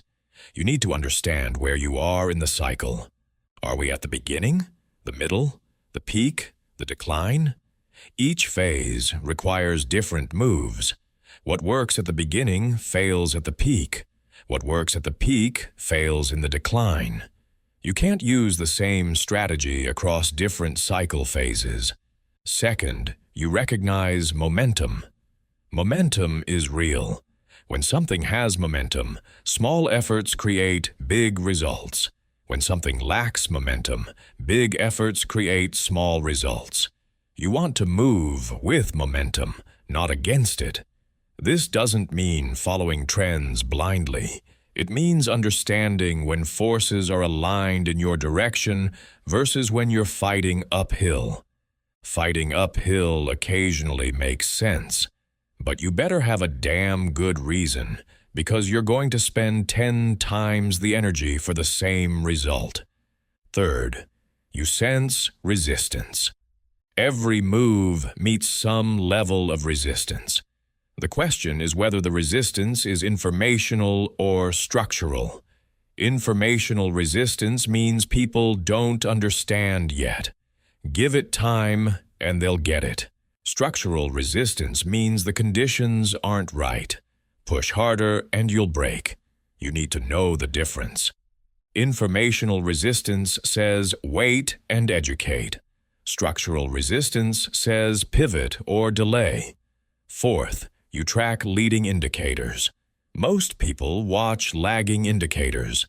They see what already happened and react to it. Strategic players watch leading indicators. They see what's coming and position for it.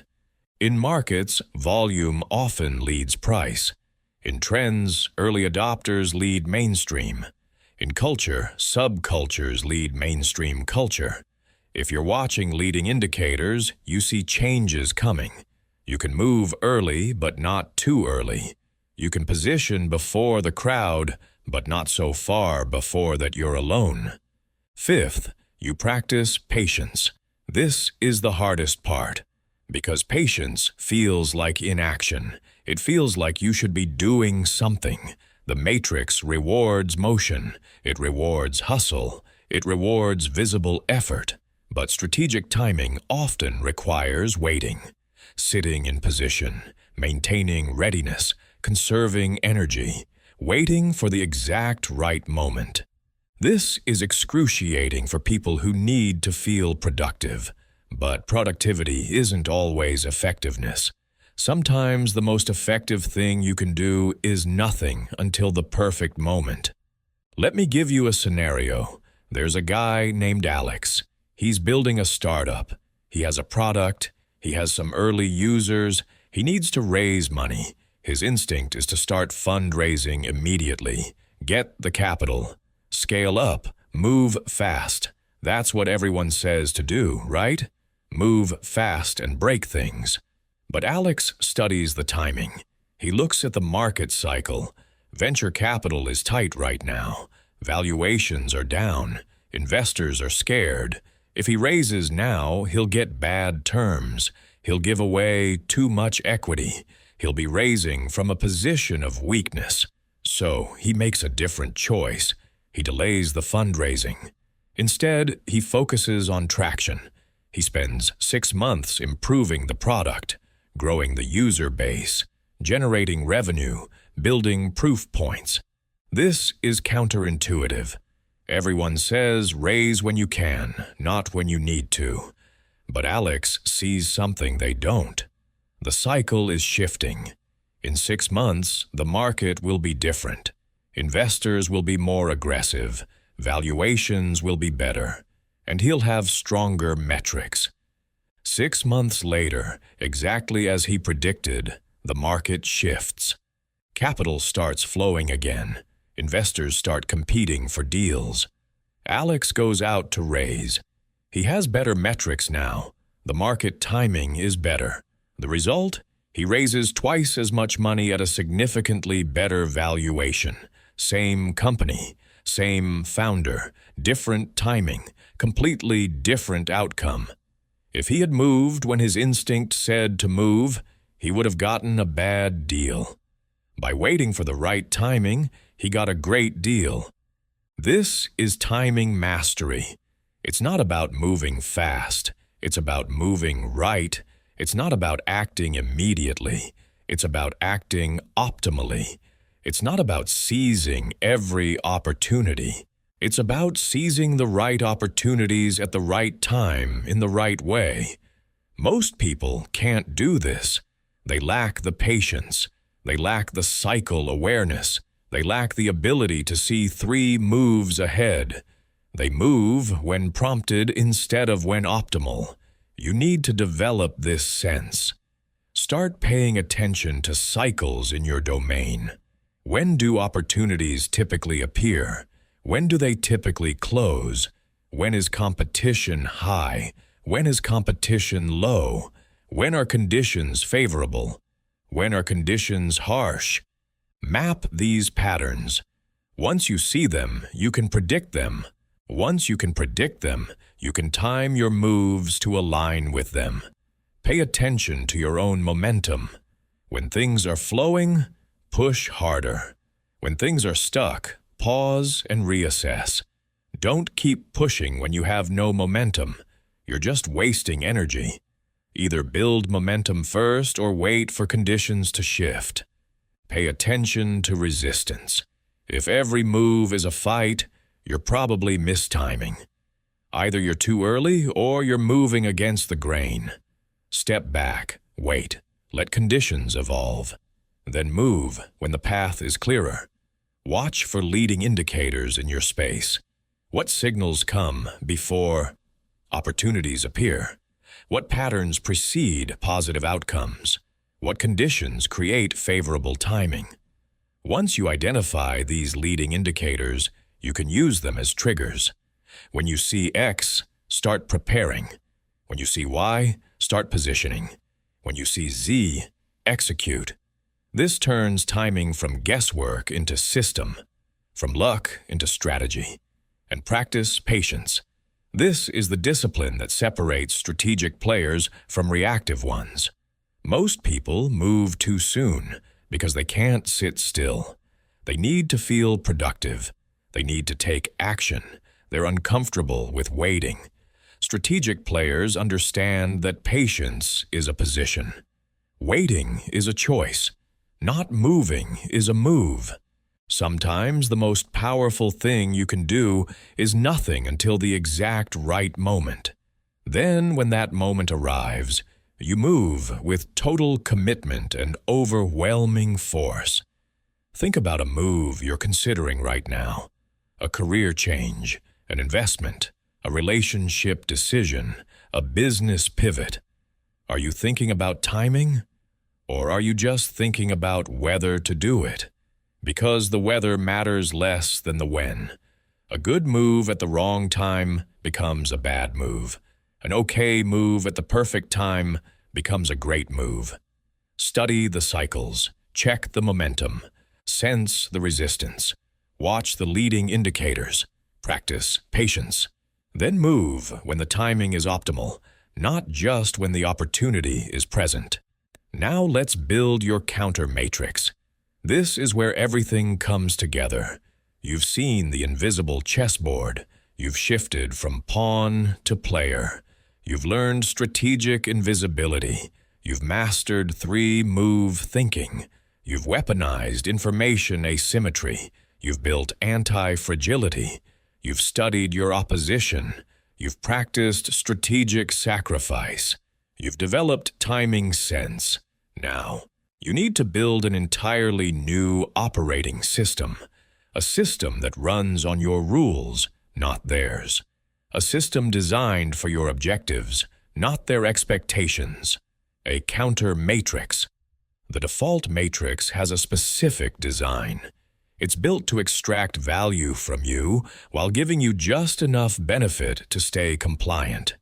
It wants your time in exchange for money, your attention in exchange for content, your data in exchange for convenience, your autonomy in exchange for security, your potential in exchange for stability. This isn't evil, it's systematic. The system isn't designed for your optimal outcome. It's designed for systematic extraction of value from many people. You're one input in a massive machine. Your counter matrix flips every element.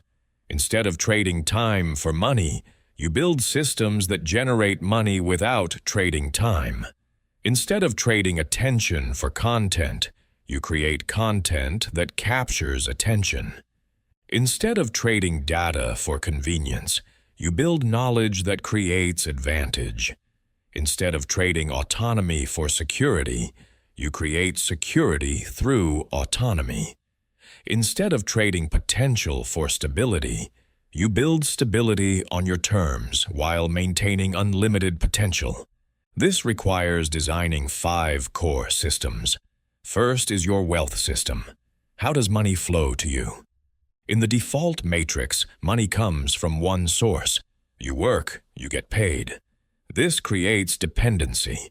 One source means one point of failure, one entity controlling your income, one relationship determining your security. Your wealth system needs multiple channels. Employment is fine as one channel, but you need others. Investments generating passive income, side businesses generating active income, royalties from created assets, equity from owned ventures, consulting from specialized expertise. Multiple channels mean no single source controls you. But it's not just about multiple sources, it's about ownership. Do you own the assets producing income, or are you just trading time? If you're trading time in all your channels, you still don't have a wealth system. You have multiple jobs. Your wealth system should include owned assets, businesses you own, intellectual property you created, investments you control, real estate you hold. These generate returns without requiring your time. That's the goal. Not just making money while maintaining time freedom. Second is your knowledge system. How do you learn? How do you develop expertise? How do you maintain asymmetric advantage? The default matrix wants you consuming standard information. Industry publications, mainstream news, popular content. This keeps you symmetrical. Your knowledge system needs to be different. You need multiple knowledge sources across different domains. You need frameworks for processing information. You need methods for connecting insights across fields. You need practices for converting knowledge into capability.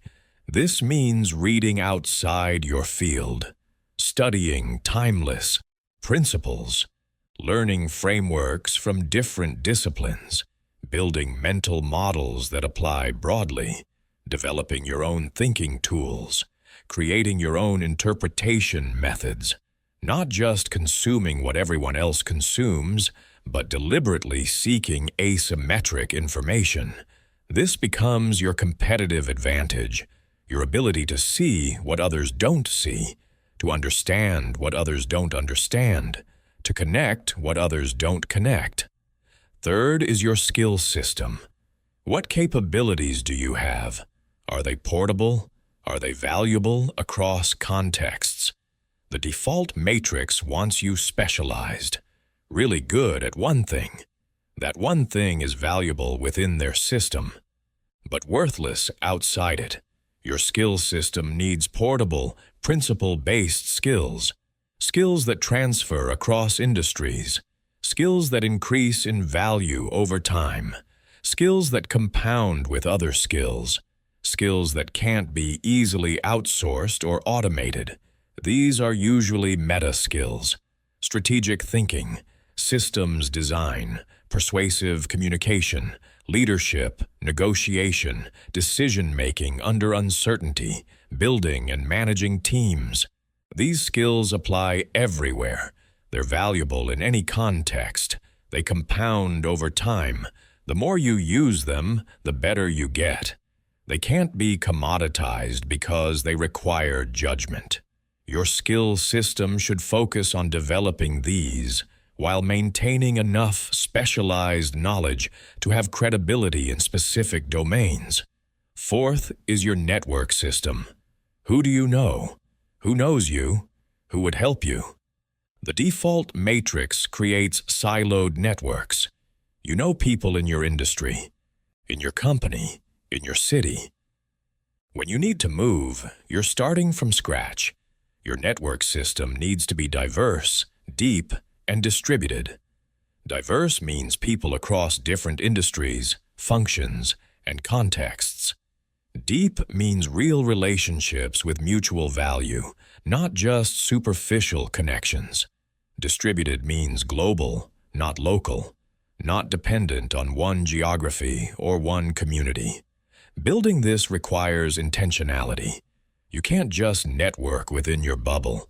You need to deliberately build relationships outside it. Meet people doing different things, in different places, with different perspectives, but not transactionally. Build real value. Help people. Share knowledge. Make introductions. Create opportunities. The people who benefit from your generosity become your network, not because they owe you, because they value you. Fifth is your freedom system. How much control do you have over your time, location, and decisions? The default matrix minimizes freedom. Your time is scheduled by others. Your location is fixed by obligations. Your decisions are constrained by dependencies. Your freedom system maximizes optionality. Your time is largely discretionary. Your location is flexible or independent. Your decisions are yours to make. This doesn't mean you have no commitments. It means your commitments are chosen, not imposed. Building freedom requires eliminating dependencies, financial dependencies, geographic dependencies, identity dependencies. The more dependent you are on specific circumstances staying stable, the less free you are. Freedom comes from anti-fragility, from having options, from being able to move when you want to move, from being able to change when you want to change, from being able to say no without fear. This is the ultimate goal. Not just wealth, not just knowledge, not just skills, but freedom to use them on your terms. Your counter matrix integrates all 5 systems. Your wealth system funds your freedom. Your knowledge system creates your advantages. Your skill system delivers your value. Your network system provides your opportunities. Your freedom system lets you operate on your terms. These aren't separate. They're interconnected. They reinforce each other. Weak wealth constrains freedom. Weak knowledge limits opportunities. Weak skills reduce value. Weak network isolates you. Weak freedom negates everything else. You need all 5 systems built intentionally and maintained actively. Let me show you what this looks like. There's a woman named Kara. 5 years ago, she was trapped in the default matrix. Single income source from one employer, standard knowledge from industry publications, specialized skills that only worked in her context, network limited to colleagues and local friends, 0 location flexibility, 0 time freedom. She was high-performing in the matrix, but still trapped by it. Then she decided to build her counter-matrix. She started with wealth. She kept her job, but launched a consulting practice on the side. Small at first, 1 client, then 2, then 5. She started a newsletter sharing her expertise. Small at first, 50 subscribers, then 500, then 5,000. She created a course teaching what she knew. Small revenue at first, then growing, then significant. Within 2 years, she had 3 income streams: employment, consulting, digital products. No single source controlled her anymore. Simultaneously, she rebuilt her knowledge system. She stopped reading only marketing content. She started studying psychology, economics, systems thinking, and game theory.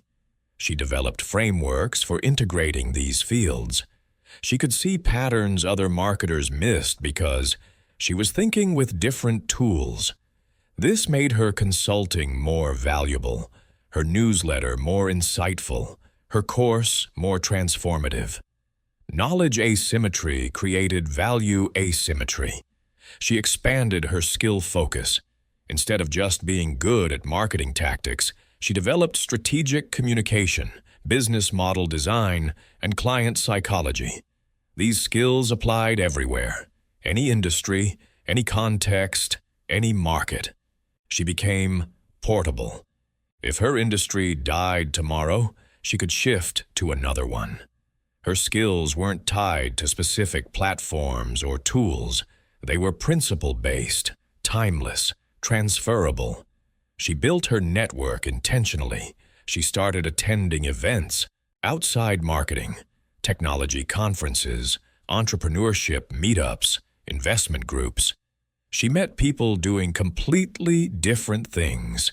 She added value without asking for anything.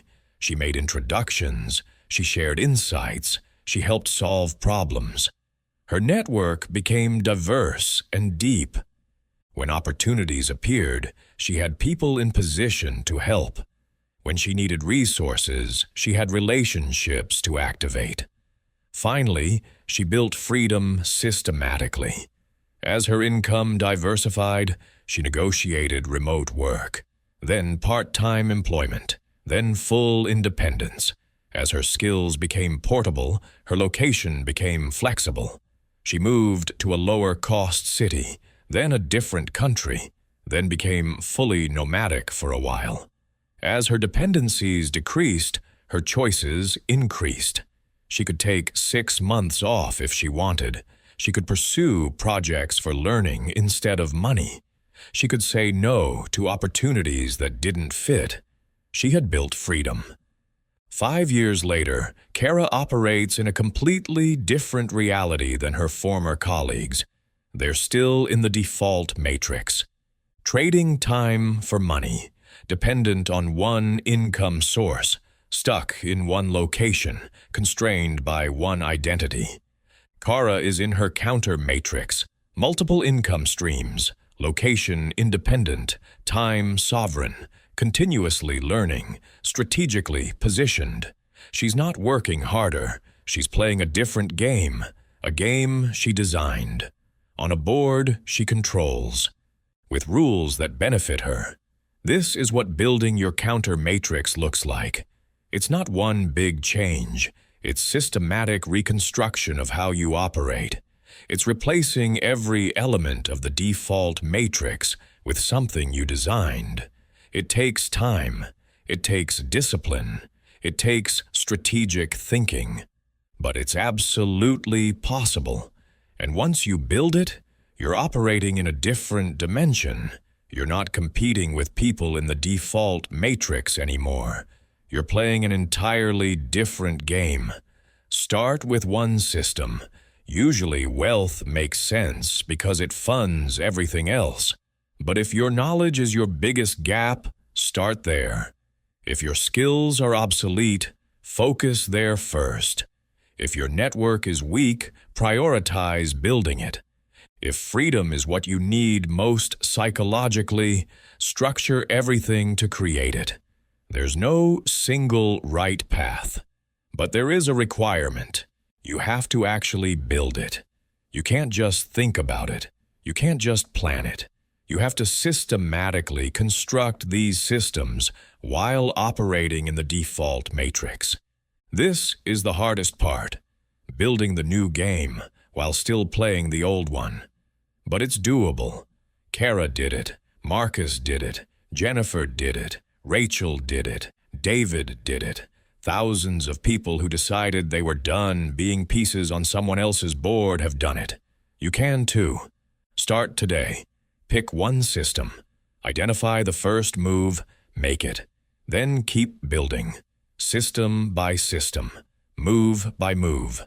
Month by month. Year by year. Until you look around and realize you're not in the matrix anymore. You've built something different. Something yours. Something that works for you instead of extracting from you. Now let's talk about the endgame vision. Everything we've discussed is tactical, systems, strategies, moves. But tactics without vision is just sophisticated wandering. You're moving effectively, but toward what? You're playing better, but winning what? You need a clear endgame, not just what you're moving away from, but what you're moving toward. Most people never define this. They know they want more money, more freedom, more success, but more of what exactly, and more for what purpose? The default matrix provides a pre-built endgame.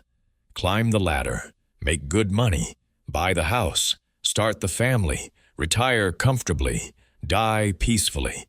There's nothing wrong with this vision if it's actually yours. But for most people, it's not. It's inherited. It's default. It's what you're supposed to want, not what you actually want. And when you achieve it, you feel empty. Because you won a game you didn't want to play in the first place. Your end game needs to be actually yours, designed by you, for you, based on what you value, what you want to experience, what you want to build, what you want to become, what legacy you want to leave. This requires brutal honesty. Not what looks good, not what impresses people, not what sounds noble. What do you actually want? What would make you feel like you won? What would make the whole game worth playing? For some people, it's wealth, not money for money's sake, but wealth as freedom. The ability to do what you want, when you want, with whom you want. Never having to ask permission.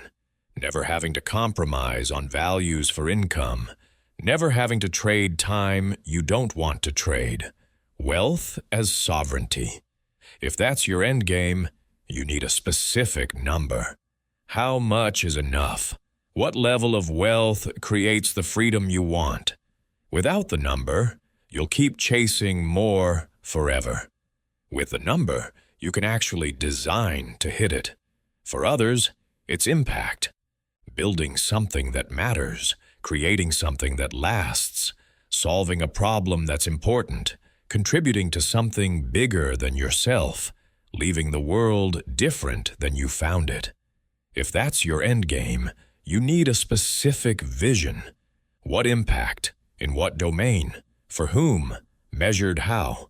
Without specificity, impact becomes performance. You do things that look impactful, but don't actually move the needle on what matters to you. For others, it's mastery. Becoming truly excellent at something difficult and meaningful. Pushing the limits of what's possible in a domain. Operating at a level few people reach, not for external validation, but for the internal satisfaction of knowing you extracted your full potential. If that's your end game, you need to choose the domain. You can't master everything. You have to pick the thing worth becoming exceptional at. The thing that will still feel meaningful when you've achieved it. For others, it's freedom. Complete sovereignty over time, location, and decisions. The ability to live life entirely on your terms. No obligations you didn't choose. No constraints you didn't create. No dependencies you didn't design. Pure optionality. If that's your endgame, you need to define what freedom actually means. Because freedom without purpose often becomes drift. You need to know what you'll do with freedom once you have it. Otherwise, you'll build it, and then feel lost. Most people want some combination, some wealth, some impact, some mastery, some freedom. That's fine, but you need to prioritize. Which matters most? Which are you willing to sacrifice for the others? You can't optimize for everything simultaneously. Optimizing for maximum wealth might compromise impact. Optimizing for pure freedom might limit mastery. Optimizing for impact might constrain wealth. You have to make trade-offs. The question is whether you're making them consciously or accidentally. Your endgame vision should be specific enough to guide decisions.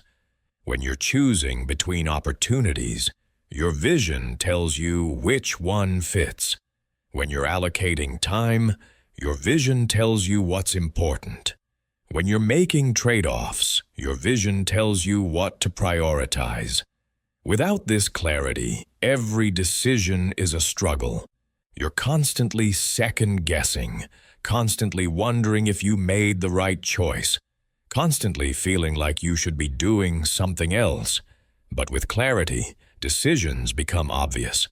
Does this move me toward my endgame? Yes or no? If yes, consider it. If no, pass. This doesn't mean you become rigid.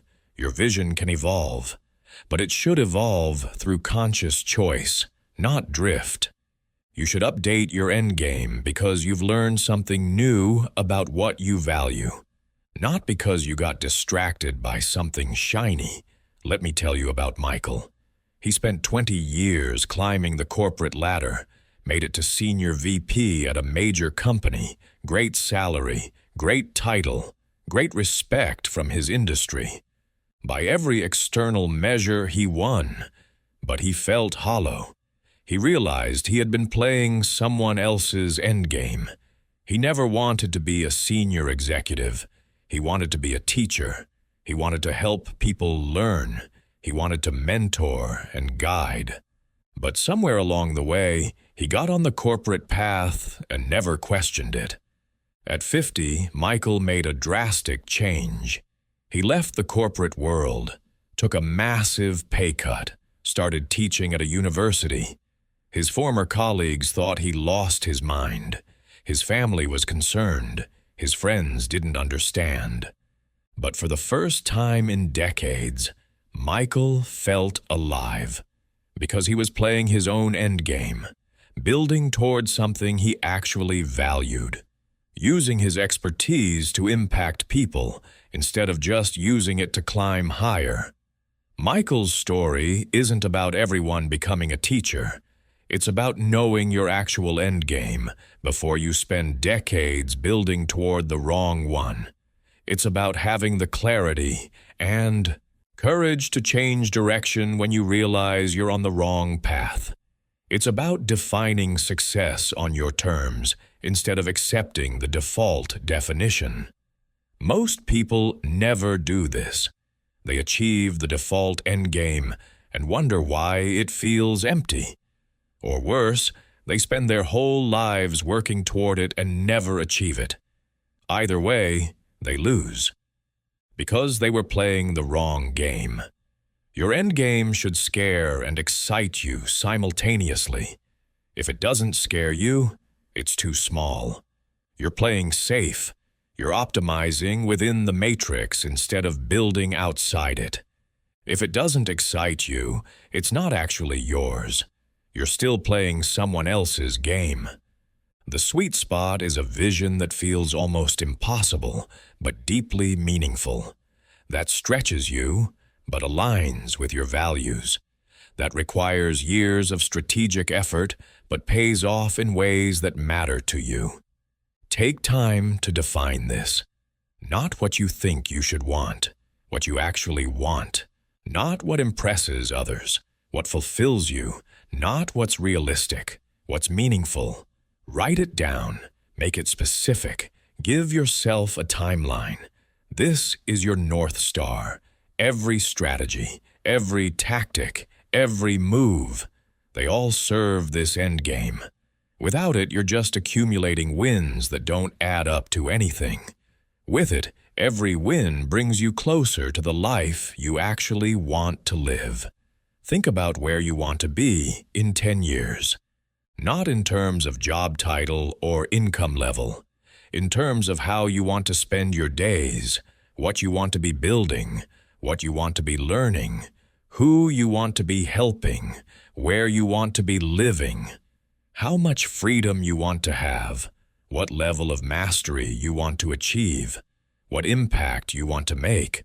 Be specific, be honest. Be bold. This is your endgame.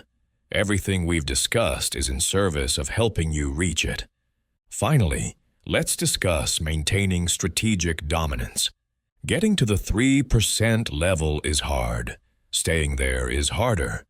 Because once you achieve a level of success, comfort tries to kill you. You start protecting instead of advancing, defending instead of attacking, maintaining instead of building. This is how 3%ers become 7%ers. They stop doing what got them there. They get comfortable. They lose their edge. Strategic dominance requires permanent evolution. You can never arrive. You can never say you've made it. The game keeps changing. The board keeps evolving. What worked yesterday stops working tomorrow. If you're not evolving faster than the environment, you're falling behind. This doesn't mean constant stress. It means constant growth. Always learning, always adapting, always improving, always thinking 3 moves ahead. Not from anxiety, from discipline. There are 7 practices that maintain dominance. First is continuous learning. You never stop being a student. Doesn't matter how much you know. Doesn't matter how successful you become. You maintain beginner's mind. You stay curious. You keep studying. You keep updating your models. You keep expanding your frameworks. The moment you think you know enough, you start dying. Intellectually first, then strategically, then literally. Stay learning. This means dedicating time every week to study, not just consuming content. Actually studying, reading difficult books, learning new frameworks, exploring new domains, challenging your assumptions, testing your beliefs, upgrading your thinking. This is non-negotiable. If you're not learning, you're dying. The environment is evolving. Technologies are advancing. Strategies are changing. If your knowledge is static, you're using outdated tools to play a new game. Second practice is regular strategic review. You need to audit yourself systematically. Monthly, at minimum. What worked this month? What didn't? What patterns emerged? What opportunities did I miss? What threats did I not see coming? Where am I thinking 3 moves ahead? Where am I just reacting? This review isn't about beating yourself up. It's about extracting lessons. Everything that happens contains information. Winners extract it. Losers ignore it. You should have a framework for this review. Score yourself on key dimensions: information asymmetry, anti-fragility, timing, strategic positioning, optionality. Where are you strong? Where are you weak? What needs attention? What needs maintenance? This prevents drift. It keeps you honest. It forces you to confront uncomfortable truths before they become catastrophic problems. Most people avoid this because it's uncomfortable. Strategic players do it because it's essential. Third practice is network maintenance. Your relationships are assets. Assets require maintenance. You can't just build a network and ignore it. You need to stay connected. Add value consistently. Help people proactively. Make introductions. Share insights. Celebrate wins. Support during losses. This isn't transactional, it's relational. But it requires discipline. Schedule time for this. Reach out to people. Check in. Be useful. Stay relevant. Your network is one of your most valuable strategic assets. Don't let it atrophy. Fourth practice is skill upgrading. You need to be learning new capabilities constantly, not just deepening existing skills, adding new ones, expanding your range, increasing your versatility. Every year you should be able to do something you couldn't do the year before. This keeps you dangerous. It keeps you adaptable. It keeps you valuable across changing contexts. When your skill set is static, you become obsolete. When it's expanding, you become more dominant. Fifth practice is strategic experimentation. You need to be testing new approaches, trying new tactics, exploring new opportunities, not recklessly. Strategically, small bets with asymmetric upside. Things that won't hurt you if they fail but could transform your position if they succeed. This keeps you innovative. It keeps you discovering new edges. It prevents you from becoming overly attached to what's working now at the expense of what could work better. The key is experimentation without destabilization. You're not blowing up what's working. You're testing additions and improvements in controlled ways. You're running experiments while maintaining your core systems. This is how you evolve without regressing. This is how you improve without breaking. This is how you stay ahead without taking catastrophic risks. Sixth practice is competitive awareness. You never stop studying opposition. Markets change. Competitors emerge. New obstacles appear. You need to maintain the enemy study protocol continuously. Who's doing interesting things in your space? What are they seeing that you're not? Where are they positioning? What moves are they making? This isn't paranoia. It's intelligence. You're staying informed about the landscape, staying aware of threats and opportunities, staying sharp. Seventh practice is philosophical grounding. This is the most overlooked and most important. You need a clear sense of why you're playing. What values guide you? What principles govern your decisions? What lines won't you cross? What matters beyond winning? Without this grounding, success becomes hollow. You win games that don't matter. You sacrifice things you shouldn't. You become the thing you were trying to escape. Philosophical grounding keeps you aligned, keeps you whole, keeps you human while you're playing strategic games. These 7 practices aren't optional. They're the operating system for sustained dominance. Learning keeps you informed. Review keeps you honest. Network keeps you connected. Skills keep you capable. Experimentation keeps you innovative. Awareness keeps you sharp. Philosophy keeps you grounded. Together, they create a life of continuous strategic evolution. You're always getting better, always seeing more clearly, always moving more effectively, always building toward your endgame. But here's the trap. Most people implement these practices for a while. They get excited, they do the work, they see results, then they stop. They get busy, they get comfortable, they get lazy. The practices fade, the edge dulls, the dominance slips. This is how the 3% becomes the 7%. Not through catastrophic failure, through gradual drift, through subtle erosion, through choosing comfort over discipline. You have to make these practices non-negotiable, not things you do when you feel like it. Things you do because you're committed to playing at this level. Schedule them, protect them, prioritize them.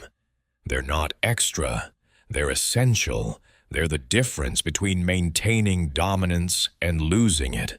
They're the difference between continuing to win and becoming a cautionary tale about someone who had it and lost it. Think about your current practices. Are you learning continuously? Are you reviewing strategically? Are you maintaining your network? Are you upgrading your skills? Are you experimenting carefully? Are you staying aware of competition? Are you grounded philosophically? Be honest. Where you're weak, build the practice. Where you're strong, maintain it. This is how you stay at the 3% level. This is how you maintain strategic dominance. This is how you win permanently instead of temporarily. You started this audiobook in their game. Same board, same rules, same predictable outcome. You're finishing it with a new operating system, different moves, different vision, different endgame. The matrix still runs, but you're no longer inside it. You're operating from outside, using its patterns against itself. Most people optimize their prison cell. You just learned how to walk through walls. The question now isn't if you can win. It's whether you'll actually make the moves or go back to sleep. You have everything you need. You understand the invisible chessboard. You know how to shift from pawn to player. You can move with strategic invisibility. You can think 3 moves ahead. You can weaponize information asymmetry. You can build anti-fragile systems. You can study opposition effectively. You can sacrifice strategically.